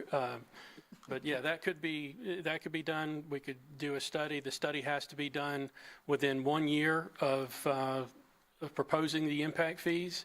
And you're right, it definitely has to be justifiable. I think there's plenty of justification out there for the increase in impact fees. But that's, kind of a political hot potato looking at other utilities and things like that. But that's a hard thing to do, but we'll do the study and go from there. The study may say we're good. Thank you. Yes, Dr. Walker, you may continue. Madam Chairman, what the political hot potato about impact fees is that home builders and developers don't like it. And they have a voice that's hard to ignore sometimes. But that's the hot potato. It's not going to disturb the other water districts or whatever. In fact, they often use us as cover so that they can increase their own charges. So anything we increase, they can increase. So, but the developers don't like it. Thank you, sir. Mr. Stevens. Okay. So I would like to clear up some misconceptions, working with one of the largest builders on the Panhandle about impact fees. And I was very in tune with the lawsuit with Santa Rosa County and the HBA and so forth, in which the HBA came out victorious in that particular suit. about builders and developers. Builders and developers don't care about impact fees. I mean, whether they're passed or not passed, it's simply passed on to the homeowner. So that's a popular misconception that people think builders, are concerned about it. The $2,500, $3,000 just added to the price of the house. Easy peasy. The problem is, especially now with interest rates the way they are, $2,500 to $3,000 is the difference between someone qualifying for what we call an affordable. I think the new phrase now is attainable, whatever that means. No one can give me an exact definition of what affordable housing is. But that's how that's passed on. So it's just not, it's one of those situations to where, the $3,000 to $5,000 difference will literally be the difference between someone qualifying and not qualifying for a home. Now, yes, builders and developers do want to sell houses and sell more houses, so the more people that qualify, the better.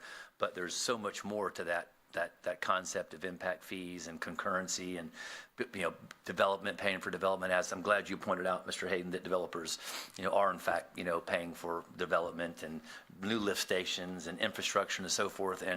And without the builder and developers doing that, we wouldn't have the system we have right now, because we'd be paying for all of it. So we do need to kind of, I do want folks to be aware of that. I hear that quite a bit, interviewing some candidates, this last week meeting with me to educate. They don't care about builders. Again, that's a popular misconception. But it goes back to that affordable housing. It goes back to the red tape. It goes back to the building department. I'm not going to get on a tangent here on all the costs associated with building a house that go, and ECUA is just one of many pieces and parts to that. But I don't think our problems are going to be solved with impact fees alone. And again, I don't think, even the HBA is opposed to looking at that as part of a comprehensive plan to mitigate some of this. Ms. Ritz, you asked a question about septic tanks and how often they get pumped. So on average, 3 to 5 years, usually at the minimum, typically 5 years. But there's been folks that have had septic tanks 6, 7, 8, 9, 10 years and never had them pumped. So it really just depends on, a lot of the older systems don't have bottoms to them at all, so the concrete has no bottom. Especially out in my district, that's pretty common. And then depending on the your drain fill line. So I know folks that have, again, 8, 9, 10 years never had it, which is the problem. So when you're talking about the planet and the environment and so forth, most folks, especially in my district, don't look at a septic tank being bad for the environment. They're not near waterways and so forth like that. I remember campaigning 4 years ago in Scenic Hills Country Club and talking about septic sewer conversions, and it was all hands and cheers, and that's great, and Mr. Stevens, that's fantastic. I go to Jimmy's Grill in Cantonment, say the same thing, and I just about got yanked off the stage. So, tale of two cities. Folks up there in the north end like their septic tank. They want to keep their septic tanks and so forth.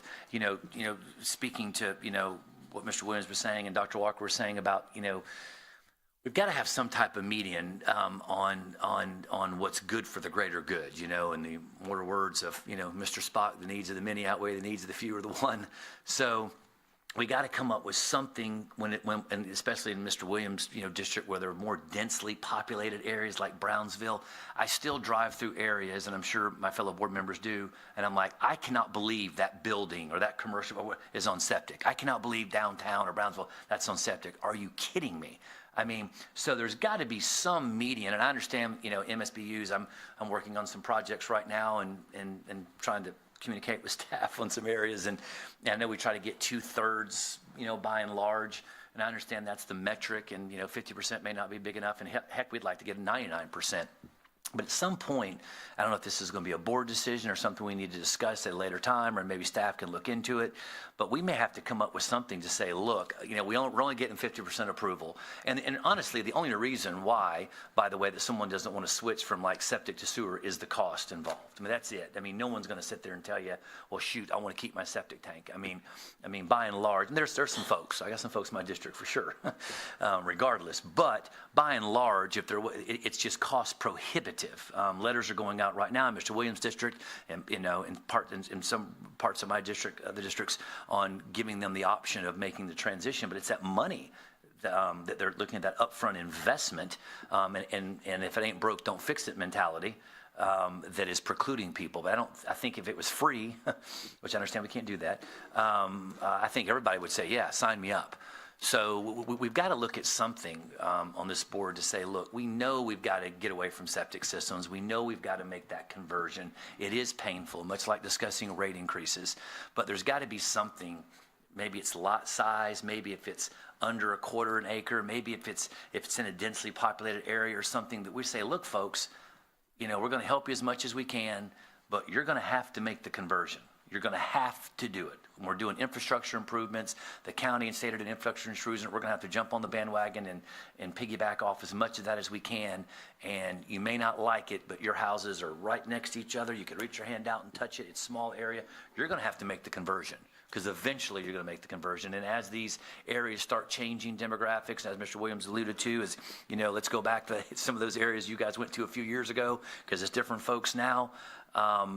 Property values, we could go on and on and on about the benefits of sewer, but at some point, we're going to have to bite the bullet and maybe come up with some type of mandate, code, something that's saying, look, if there's this many houses in this many areas, densely populated areas, I'm not going to speak for Mr. Williams' area, but an area like yours where there's real dense folk, areas, houses right on top of each other, they're not quarter acre lots, they're smaller, they're whole, that some of these folks are going to have to go sewer. And now what that looks like on assistance, on co-op, or whatever the case may be, but I just think it's. I think we're just going to have to make some tough decisions. It's much like the backflow preventers and so forth that we've done, and some of the stuff that we just did in my district, basically mandating people do this. If not, we're going to shut your water off. I'm not mandating, and I'm not suggesting in any shape, form, or fashion we're going to shut somebody's water off. But we had to make some tough decisions on this board, and I wasn't for that particular one.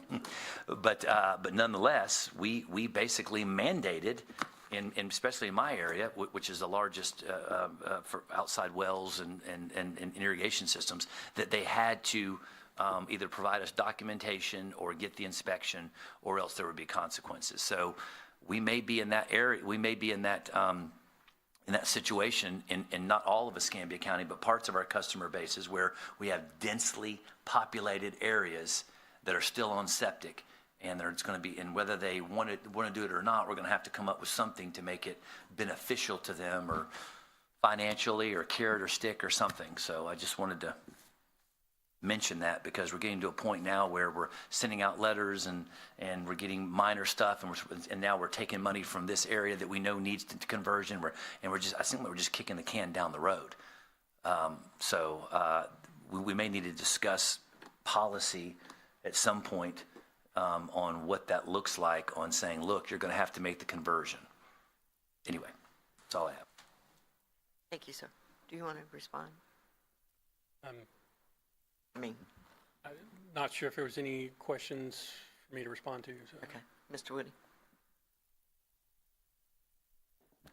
I think it's important that I point out that the purview for the authority to force somebody off of their working septic system onto a sewer system is really under the purview of the health department, not ECUA. In fact, a frustration that we have is that we go into neighborhoods and provide sewer systems, and right now the health department is not forcing them to make that connection, even though we just laid sewer in front of their house and have a lateral sticking up out of the ground in their front yard. Now, what they will do is that if a septic tank fails for any reason, bad lateral field, tank collapse, any number of significant repair needs come up, and they are aware, and they'll check with us, force the property owner to provide a letter from us that says sewer's not available in the area. But if we provide a letter that says yes, sewer is available, they won't give them that permit, and they'll be forced to connect rather than.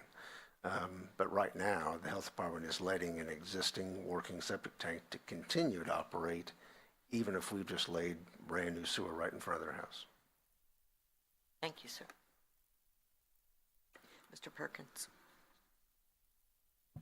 You know, hindsight's real convenient, but I had advocated at one point when the interest rates were like rock bottom that we do a massive bond issue and do all our capital improvement projects. I wish we still had that option now, but we don't. I mean, that's just reality. And the thought that, you know, looking at impact fees is going to solve our financial problems is ludicrous. I mean, it's not. You know, it's not enough there. We already charge impact fees. We already charge sizable impact fees. A lot of municipalities or places don't charge impact fees. So if we didn't charge impact fees at all, it might make a difference. But we already charge them. You know, it may be worth looking at them to see if they need to be increased. That's probably going to have some legal costs because typically the home builders or developers will fight that. And what we gain from it, if we get an increase, that has to be, I forget the nexus, that has to be just, there's a certain language that has to be justified legally. I forget what the exact language is, but it's, you know, a lot of times the courts look at that pretty closely, and you don't get a big increase in impact fees even when you increase them. And typically already, I mean, developers and home builders already dislike ECUA because we hold them to a pretty accountable standard. I mean, you know, most of my contested elections, I've always had, you know, developer money going to my opponents. And the reason is because we hold them to a pretty demanding standard. I mean, we make them build lift stations that are real high quality, serious lift stations that cost them, you know, $500,000 to build a lift station. You know, we make them put in a gravity system when they could put in a low pressure system for a lot cheaper because it's, you know, better for our system. So we force them to do that. They don't like that. They you know, we cost them money, but we hope that in the long run it'll serve us better. We apply those serious sewer system standards. So, you know, we can look at impact fees, and it's always worth doing to examine to see, you know, where we're at. But any increase that we get in the impact fees we're already charging are going to be nominal, and it makes me wonder if it's even worth the effort. Probably it might be, you know, but the solution to the infrastructure, to the large infrastructure problems we're looking at, have to be bigger than that. That's not going to be the solution to, you know, fixing the broken lines going down Carpenter's Creek or putting sewer systems in areas where septic tanks are failing in a district, you know, where half the people are opposed to it. And most of them, Mr. Stevens is right, most of them, if it was just a sewer bill, just that monthly sewer bill, you know, 60, 70, 80 bucks, they would be okay with that if it was just that and they didn't have to worry about the septic tank. But what gets them is that out-of-pocket expense and that upfront cost. And that's what a lot of times the opposition will come from. So there are no easy answers, but we need to, you know, we need to be looking creatively at financing and bonding type situations, you know, at other revenue sources, rates, whatever. But just looking at impact fees is not gonna solve the problem. And the truth is, you know, we don't live in a perfect world. A lot of these problems are not going to be solved, you know. When I'm off the board and put in a grave somewhere, I can guarantee you that ECUA is still going to have problems that we have now, you know. And it may or may not have been Mr. Perkins' fault we didn't solve them, but, you know, for generations. We had, when I was on the board, we had, I don't know if we still have them exhibited out there, but we had an exhibition where we had water lines that were wood water lines that they had dug up from downtown that had a male and female end, and they were hollowed out in the middle, the wood was, and it was coated in creosote at the joint to, you know, to seal it.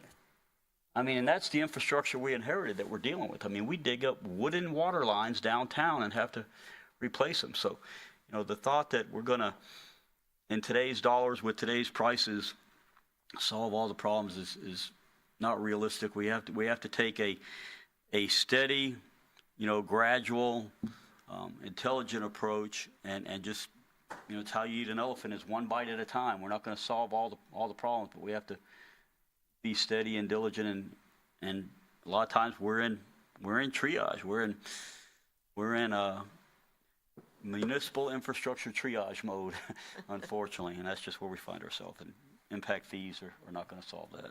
Thank you, sir. Dr. Walker? I certainly agree that impact fees will not solve the problem in a big way. I'm just saying that that's one thing that could be done, could be looked into to improve our revenues or funding picture. The only thing that would really make a big difference is probably borrowing a huge amount of money and increasing the rates substantially in order to pay for the borrowing. That's how you get big money. Thank you, sir. Mrs. Benson? Just briefly, if I may, Mr. Perkins brought up our bond, and he's right. When we had an opportunity, we could have gone out for a lot more than we did. We had a financial advisor, and I can't remember how many years it's been since he came before us to look at where we stood with bond issues and all of that. It might be worth taking a snapshot of where we are with our bonded, and we have bank indebtedness too, because at the point that was a better rate. But I'd like to see where we are on all of this when some of these things mature. And I know the market isn't good right now, but we ought to be thinking about that. And always refinance too. Yeah, exactly. I think Mr. Perkins made a good point that, because rates alone are not going to conquer this scenario that Mr. Hayden laid out for us. And yet that problem is right there under our streets. So let's do that. If we can put that on your radar, Mr. Woody, and look at that. Thank you. Thank you, Ms. Benson. Just had a couple of comments myself. I want to thank you very much, Stacy. Ms. Benson was right. You always give us a very sober look at where we are when it comes to capital improvement. A couple of things that I noted. I think Mr. Stevens was right. Mr. Williams, you got to get out there and go door to door. We have done 2 projects in my district of septic to sewer, and both of them it took going door to door, talking to every one of those people on Pine Forest, and then the other one was over behind Crown Point. They were small, but it took going door to door and getting them to agree that they would convert. And so, and then both places, there was one person that didn't want to convert, and they just felt the pressure in both places from all of their neighbors. So sometimes getting out there and talking to them and getting them to feel that pressure is a good way to get that done. A lot of times the problem is that septic tanks are belong to people that are renting the house, and they don't care because they don't have to live with the issues.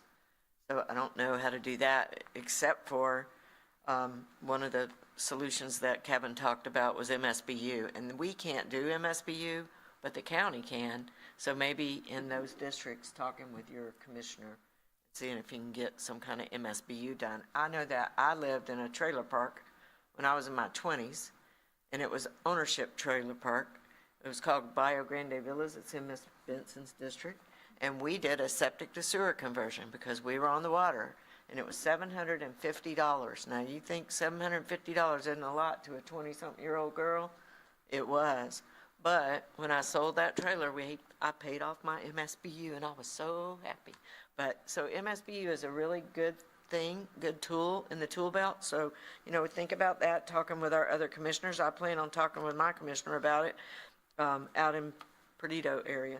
Let's see, a couple other things I noted. Impact fees. I agree. I've had builders tell me they don't care about impact fees. They don't really make up that much of their budget, and I think maybe we take a look at them, but I don't think they're a solution. But I don't think builders care if we look at them either. 6, it's not legislators, but the DEP. That's the lead and copper rule, Ms. Ritz. Legislators don't make us, but the DEP makes us do that. I agree with Ms. Benson. And Ms. Ritz, I hate when we throw away these little old subdivisions. And there are a lot of them, unfortunately, on our waterway, down in the south end of the county. Instead of refurbishing and fixing and rebuilding, we want to just move up to the north end of the county and build a new house. I had the option, to do that, but I decided I would rather refurb that old house of mine one more time instead of moving out of Perdita Bay Country Club, which needs a lot of work. One thing too, the roads, I think, I want that meeting with the county, because I want to talk about when they're doing new roads, because right now, I just found out last night, they're doing new roads in my subdivision, and we don't have all the water lines ready for that. But they wanted to get it done. So, they're going to put in new roads, and we're going to have to probably go back in and tear them up to make some water line adjustments. So I really would like for us to work more closely with our county commissioners and maybe have a joint meeting every 3 years or something. Just want them to feel our pain, and know that they don't know if we're not telling them all the time, what's going on here. And lastly, I agree, it's going to be a multi look at everything. I think maybe look at the bonds, look at our loans, we're going to have to look at the rates, and we're going to have to look at impact fees. It's not a one approach, it's going to be several things that we have to do. But I think this CAC does a fantastic job of listening to the issues and responsibly and respectfully talking them out and saying what we can do. And I really appreciate all of you spending your time today. Thank you, Mr. Stacy Hayden. You always give us a good look at this. Thank you, ma'am. More personal. Yes, sir. Mr. Williams has another question. Yeah, thank you. There's one thing I know. There's one thing I'd like to do, and that is get out and see the residents in District 3. And I do that regularly, so when you talk about speaking to the residents of District 3, I'm pretty good at that. The issues are not speaking to the residents. Yeah. The issues are the cost of doing business. And the delay, when you talk about this 100-year cycle of affordable pipes, or pipes that are good and going bad, well, many residents in District 3 have been waiting for sewer conversion for a quarter of that time. And so now many of them are past their working years. And we've talked immensely about how sewer benefits not only the homeowner currently, but the area. And Pensacola being a growing area, then it only makes good business sense for us to provide those services, because many other utilities such as Florida Power and Lights have already come in West Inslee and done underground pipes, underground wires for their power. And so we are somewhat holding up growth in that area, whether or not the residents, all of them, realize it or not. And where sewer is in that area, they've already started to building very large and nice homes in the area. So it's not the question of speaking to residents at all. It's the question of making the services available. And I don't understand how all of a sudden this is such a massive problem and we're just now addressing it. That's the part that I'm really not clear on, how we've got over 300 miles of water infrastructure that is past due, and we're only fixing, repairing, and replacing 3 to 5 miles a year. And at that rate, by the time we replace the last pipe that needs to be replaced, it'll be time to replace that pipe again.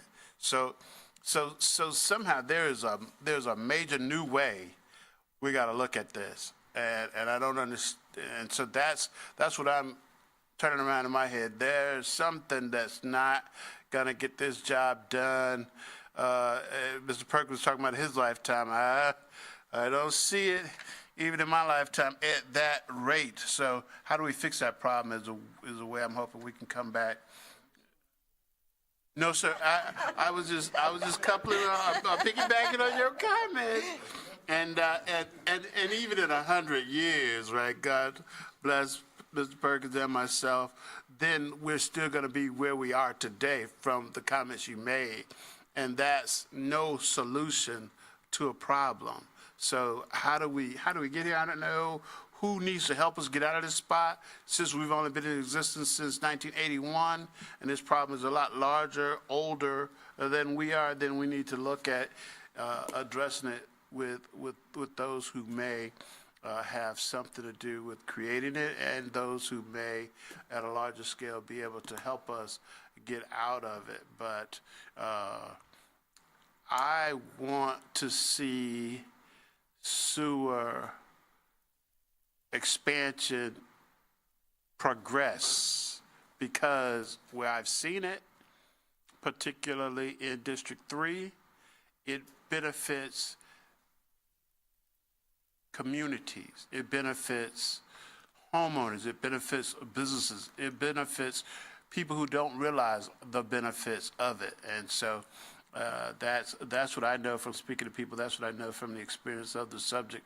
And I'm looking forward to the discussions on how we get the money to pay for our priorities in the upcoming meetings. Thank you, Madam Chair. Thank you, sir. I agree wholeheartedly with you. I think it raises the value of the area, the value of the house. No-brainer. And even though some people might not tie in right away, it makes that house more valuable so that the next person's going to buy it. They're going to say, oh, this one's got sewer, I'll buy this one. And they tie in. And they have to tie Yeah, it. they have to. So, thank you. So we have no further, oh, yeah, we do, Mr. Perkins, I'm sorry. So, yeah, I kind of concur with Ms. Benson was saying. I would like to take a look at our borrowing position. I know that we've paid off some loans recently, and our debt service coverage has increased and gotten better. And at the same time, we have maybe get a financial advisor to make some recommendations on infrastructure funding. But we've talked about applying for infrastructure grants, but I'd also like that financial person or us or somebody to look at, are there any state or federal, probably much more so federal, low-interest loans for infrastructure improvement, so that if we're looking at doing some borrowing, there may be some federal programs we can borrow from and get a much lower rate. Or sometimes they have strings where you can't refinance and stuff, but it would be worth looking at that to see if they're out there. Yes, Mr. Woody. I'll send you first off a copy out of the annual comprehensive financial report. It gives a summary of all of our debt and debt service and when those various bonds expire. We do have a outside financial person who monitors our short-term investments and long-term investments, and also keeps on top of our bonds and when they're up for possible refunding and refinancing. In fact, I've got a flag on my calendar for the beginning of June to talk with Justin about one particular set that will be reaching that milestone that might be in that current position. As for the best loan programs out there, it's clearly the state revolving fund. The only challenge there is there's a limited pool of funds, and you have to compete statewide for what's available. But if you do get into the SRF, and it makes sense for the particular group of projects that you're doing, generally the rates are very low. Even now, with the rates being where they are, with the nationally being what they are, through the SRF program, the federal government underwrites the cost of that interest, so you're only paying about 1.5%, something like that at the current rate. It's pretty good. Thank you. Dr. Walker. I know I'm talking too much, but I just wanted to add one more thing in response to what Mr. Williams said. If we want to know why we haven't been expanding our sewer system into some old neighborhoods, you can look at this budget and see why. There's no money in it for that. At least not that I recognize. Nor is there an adequate amount, according to comments, for replacement of existing sewer infrastructure and water. I see a lot of money for water and sewer oversizing, replacement for force mains, and so forth. But according to the comments we've heard, it's not enough to keep up with the need over a 50, 75-year plan. So the answer to why we have these problems and they're getting worse is it's right, I'm sorry, but it's just right before us. We're not spending enough money. Thank you, sir. I totally agree. I think we got a lot on our plate, but I think we've talked about a lot of solutions with bonds, debt, loans, rate hike. It's going to include a rate hike, and then MSBU discussions. So a lot to think about, but it's what we have before us for the next month. Thank you very much, sir. We move now to approval of the minutes for the meeting April 16th, 2024. Do I have a motion?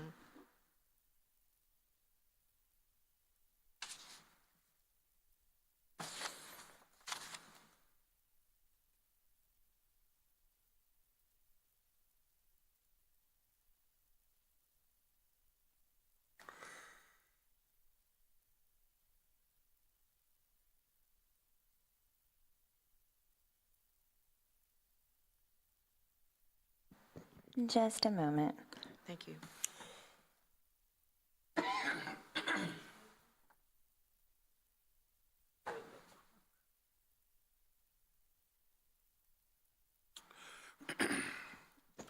Ms. Campbell, if we could, can we vote out loud, please? Yes, We have a motion. yes. Do we have a motion? Thank you, Mr. Stevens. Do I have a second? I'll second it. Thank you, Mr. Williams. And we will vote out loud. Please vote. Raise your hand for a yes. And it passes 8-0.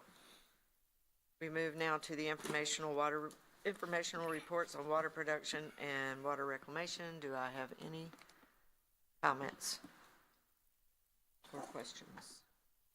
If not, we move to unfinished business. I have none on my slate. Does anyone want to speak about any unfinished business? If not, move to new business. I have no new business on the agenda. Are there any committee communications?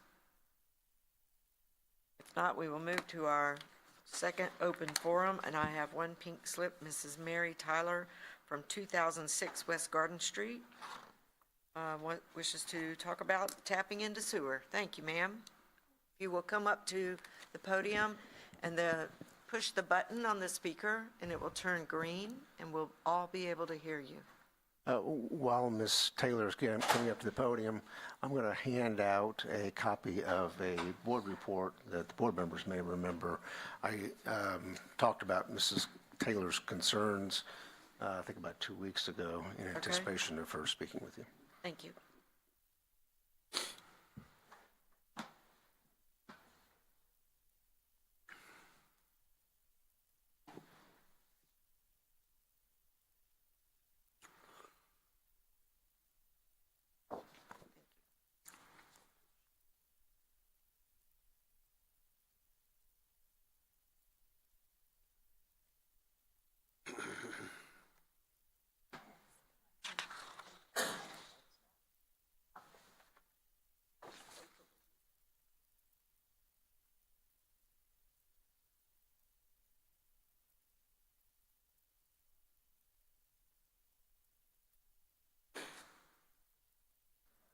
Okay, Thank good you. I afternoon, think everyone has everybody. it. Ms. Taylor, if you would like to go right ahead. Would you give us your name and address, and then Thank you. go ahead? Good afternoon, and I'm sorry for butting in. I know I was the last person in here today, so I don't like people butting in, so thank you.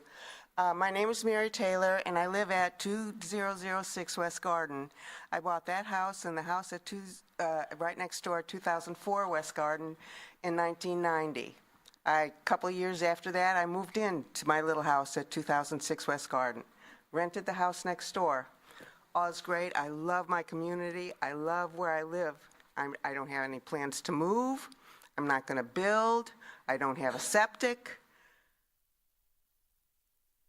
When I moved in there, well, a couple years ago, I found out that my lateral lines go to the house next door, the house that I owned.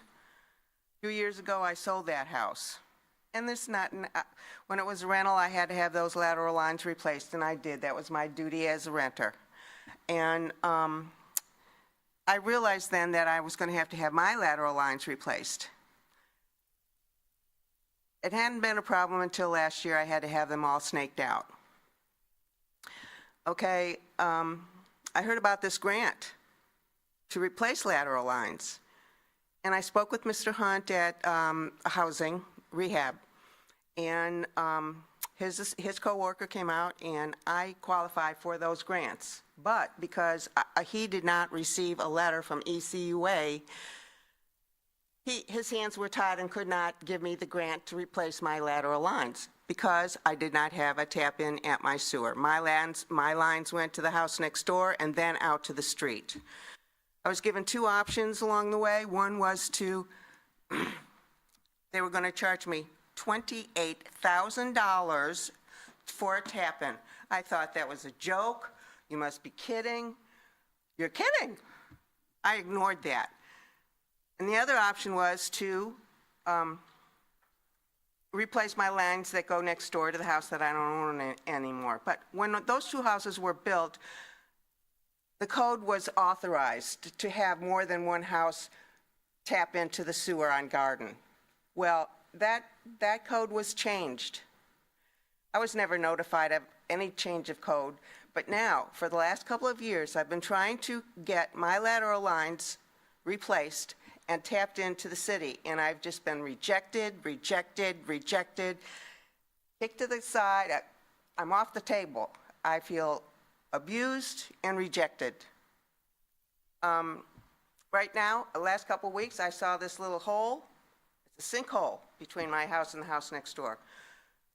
Well, it could be a little critter, could be roots rotten, or it's my gut feeling that it is the lateral lines are crumbling. I put a little old sign on top of it so that it didn't make it worse. I'd send that critter, if it was a critter. I think it's the lateral lines are crumbling. My last correspondent was, let me know if your situation changes. And I thought, what is that supposed to mean? I want to be able to flush my toilet. And if I can't flush my toilet, I will not have water. I've been asking for a sewer tap-in for years and have been denied. And so I'm here to ask you to please do what you can to help me. I've paid for sewer. I've been a resident right there for 30-plus years. And I feel offended, rejected. And I think you can help, and I hope you can. And I will thank you for helping if you can.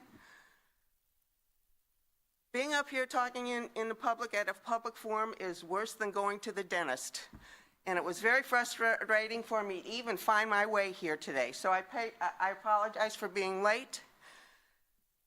And if you have any questions, I will be honest and answer them in any way I can. I am not leaving my house. I love my house. I'm a gardener. I love to garden. I have lots of fruit trees and berry bushes, vegetables that I share with those people that need them.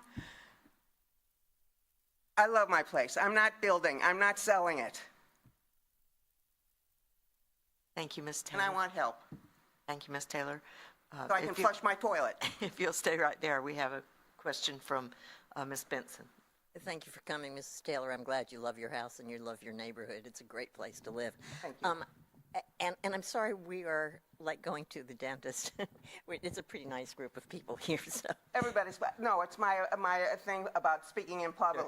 You did a great job. Thank you. I would like to ask our executive director, why would, I'm sure the distance between her house and the line must be small. I mean, the houses on Garden Street are very close to the street. Why would it be $28,000 for her to tie in? I can't speak in detail about the cost estimate. Stacy would have to help me with that a little bit. I think the bigger issue is that These homes have been tied together for quite some time. I think the home at 2004 was constructed in 1997, is that correct? I believe you owned that home at that time, too. I bought them in 1990, I believe. Yeah. And so they were constructed before that. I didn't build them. I bought them that way. Okay.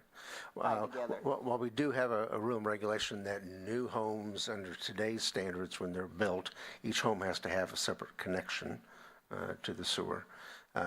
These are tied together outside of the right-of-way, back on private property, and then there's only one connection with our sewer. So while we recommend they be separated, we don't require that they be separated. We did have our TV inspection crews pull a camera through that area, and we launched a lateral too, and took a look at the lateral, and it's in good condition, but they are tied together.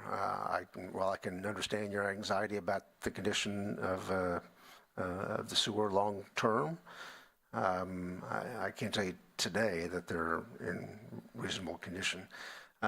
But the cost of separating those and then making new connection, that has always been a cost to be borne by the property owner. That's not something that we subsidize and provide at ECUA cost, which I think is the request that you're making, that we provide fair that thing to do. connection. Pardon me? It would be the fair thing to do. Fair, and I don't know what's just or what's fair, but I don't think that having me pay $27,000 after paying all these taxes and sewer bills for almost 30 years, have to come up with $27,000. I thought that was just, No, the rates that you pay for sewer service pay for the cost of conveying, pumping, treating your wastewater, not for the capital cost of installing the lateral sewer connection between your home and that's paid by the original builder, or say if you were a home that has septic tank and then converted over to it at a later time, still that's always borne by the property owner. Now, there's an ongoing question about is that dollar amount excessive or high? I'll have to defer to where that number came from, if Stacy can help me with that.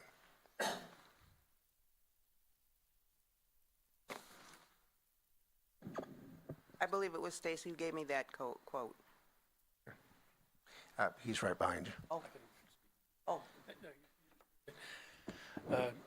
Madam Chairman, may I respond? Yes, to sir, the please okay. do. So the cost of the quote, it's in a DOT right-of-way, so there's traffic control, the cost to open cut the asphalt, and I may have to ask my colleague, Brian, to come up and maybe address more of that cost, but it's a cost of cutting a DOT right-of-way. You have to get a DOT permit, which in itself is a cost.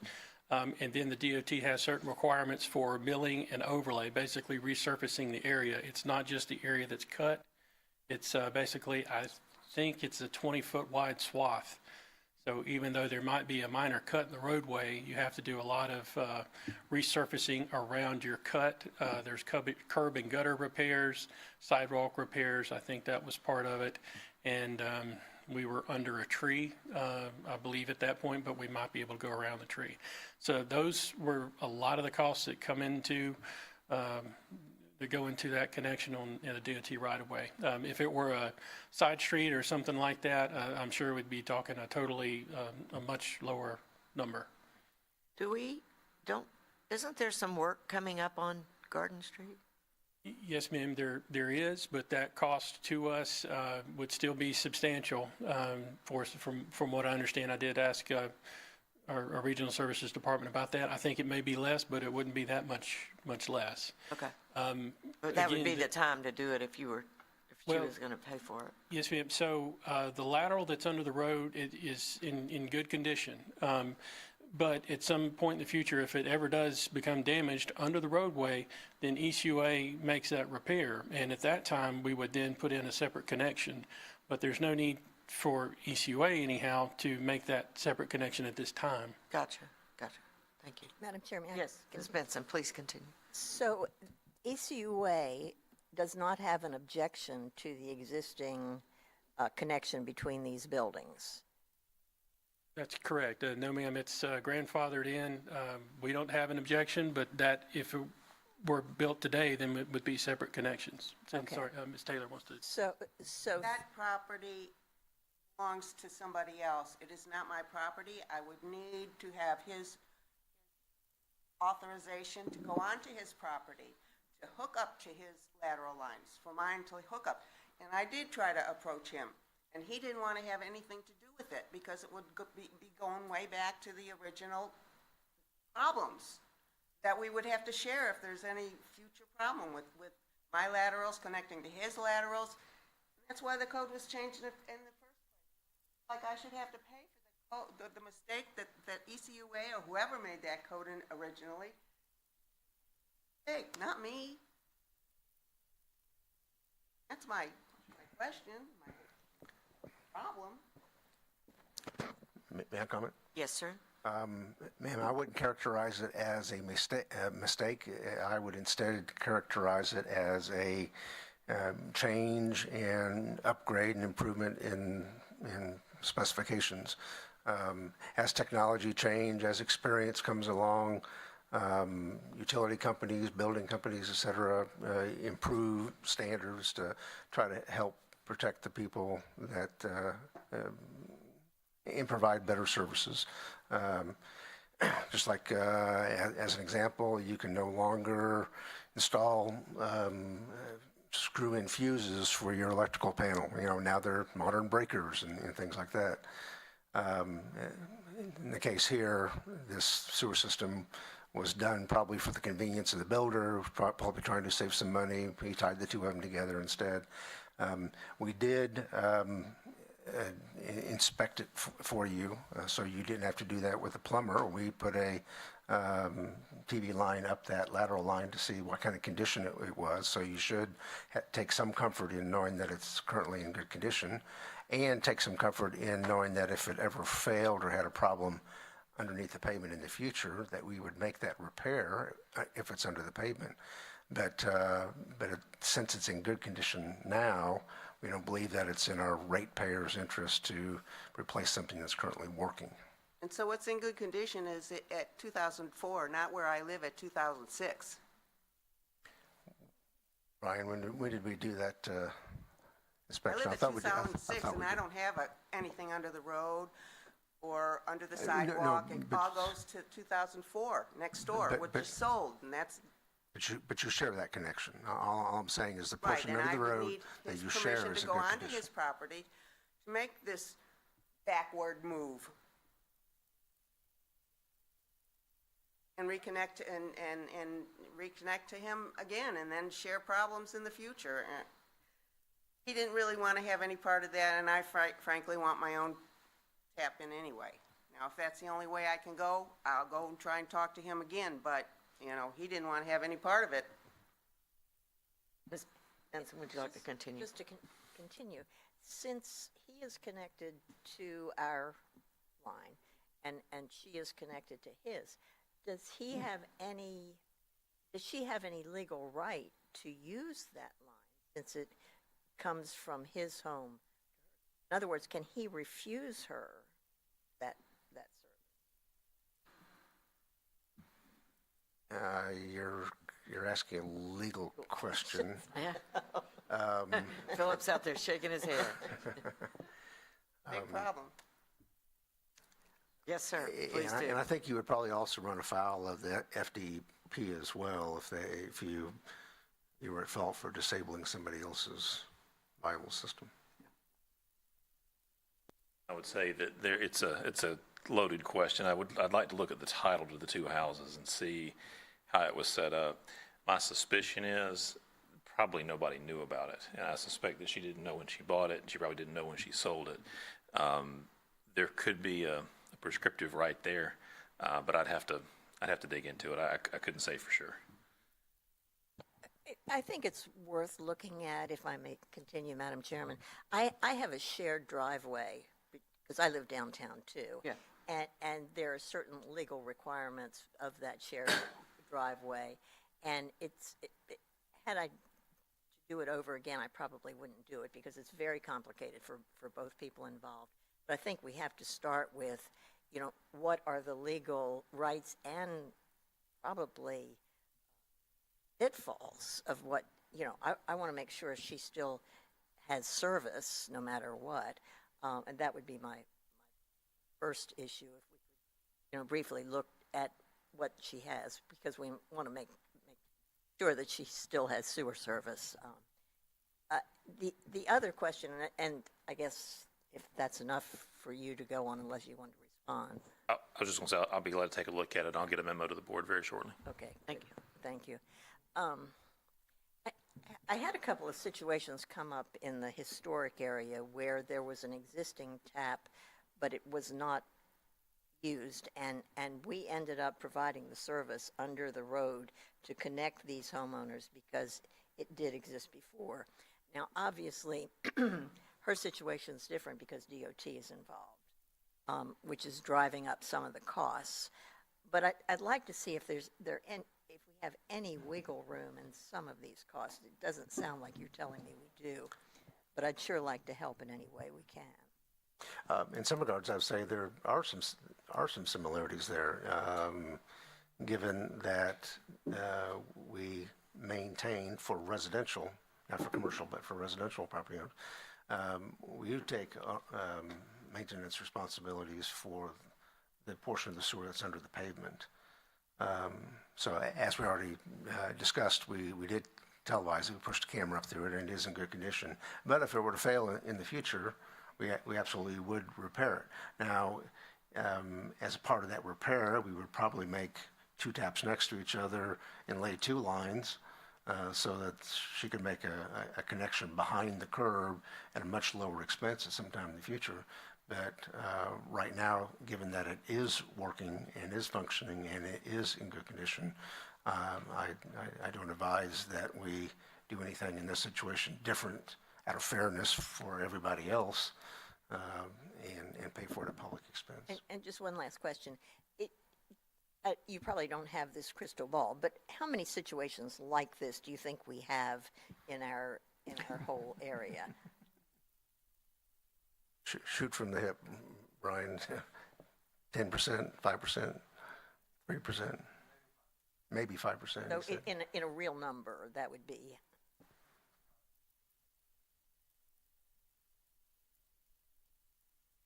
$5% of 85,000, that's 400. 4,000. Okay, so 400. 4,000. 10, No, you're 4,000. right. Yeah, 4,000. So if we changed our policy and did this, we could be looking at 4,000 times $28,000. So that suggests that we need to be kind of cautious and see if Yes. some better solutions, because a policy change like that would be very expensive. But I think we'd like to help make sure that you continue to have service, but we need to be cautious about all the costs we're passing along to all the other people in this community. And I understand that because it is on Garden Street, it did bring up the cost, like Stacy said. But the other issue that I'm very, very concerned about is that my laterals are failing. And that sinkhole, to me, I think is another indication that it's failing.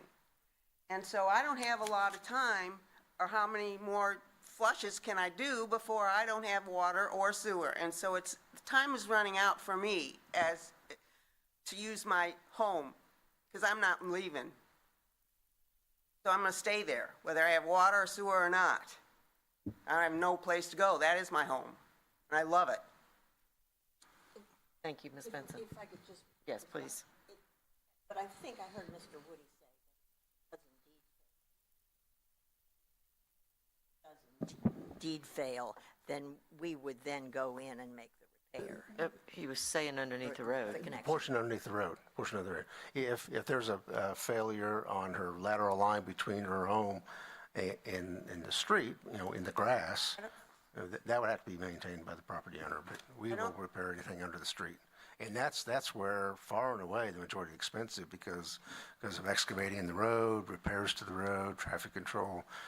That's the lion's share of that cost estimate we provided. And that next door, which I don't own, and that's the problem. I don't own those lateral lines that are in good shape. I don't own any lateral lines in good shape. Well, we don't make any repairs to lateral lines back on private property, even on residential property.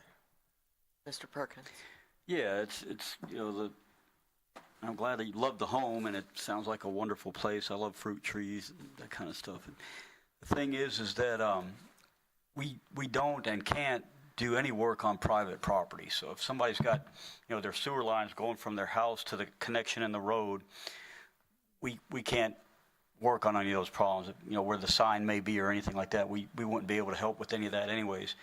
The only thing that we would really do is that lateral, you know, underneath the road, which they say is working fine now.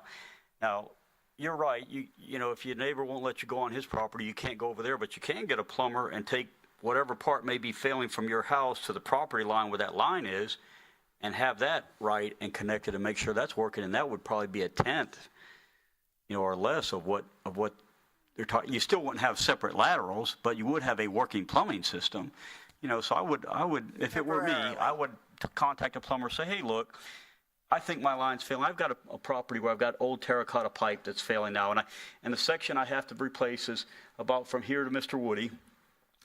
And I could do it myself. I don't know if the city would let me. They probably wouldn't. But, you know, there's a lot of antique bottles down there, so I'm tempted to dig it up myself, you know, pull up the terracotta pipe, put in some high-grade plastic PVC type pipe, and make that connection. I could do it myself. I wouldn't seal it with creosote, but I could do it. But, you know, I'm going to hire a plumber to do that, and it's going to be reasonably affordable. You know, and I would suspect that just that portion on your property will be reasonably affordable, and you won't have to deal with a neighbor, you know, on his property. Sneak under his property line and sneak No, into just do it his connection. at your property line, at the connection, you know, I would at have your to- property line. But anyways, that's what I would do. We can't do it on, you know, No, I don't. on that. I want to thank you for coming down, Ms. Taylor. I'm your neighbor. I'm my business is across the street and down from you. I'm at 1421, so West Garden. So I'm not far from you, and I have two buildings. So now I'm wondering, if I sell, and somebody wants to buy one of them. So now I'm thinking. And incidentally, don't change yours to commercial, because if it's commercial, even if the lateral were to fail, then we couldn't fix it. The It was commercial already would be commercial when I bought it. It was zone commercial and residential. It's dual. Oh, it is? Okay. Yeah, Good. most of them along there are. Mine's commercial, but now I'm wondering if I have their lines underneath Worry my if you're property. going to have to be able to flush your toilet Thank you and very have much. running water because you don't have sewer. I don't know. If you guys come up with it, please contact me. Come by, call. I do not text. I'm an old fart. I got a flip phone. So thank you all for listening. I'm going to go home. You Way seem like a past my delightful bedtime woman. Do you have a almost. coffee pot over there? Pardon me? So you seem like a delightful woman. Do you have a coffee pot over there if we come by? I have an old kind. I boil water and pour it through my little okay. thing. I'm very simple and very old time, and I don't require a lot, but I do need to flush my toilet because I don't want to be pooping in a bucket. And if we put this off, that's what's going to happen. So please, you're welcome to come by. Take a walk through my property. I've got a geothermal system in my home. I'm staying there. My utilities are low except for my water because I water my trees, and then I get a higher bill because all my water is going to my trees and not through the sewer. It's a mess. You guys got a big problem. Good luck with it. I hope you solve mine and everybody else's, although I'm sure you won't. At least you get free fruit. Yes, I've got some coming on. I'm going to have figs galore soon. The other ones are just baby trees, and they need a lot of water. Thank you very much, Ms. Taylor. Well, folks, thank you. Button in. You're fine. I appreciate you coming all this way. Nice to meet you. Come over and have coffee with me. Anytime, anybody. Yeah. Thank you, ma'am. I think that concludes our meeting. We are adjourned. Just a reminder, just like our past meetings, we did provide, since this is still a budget meeting, a evening meal.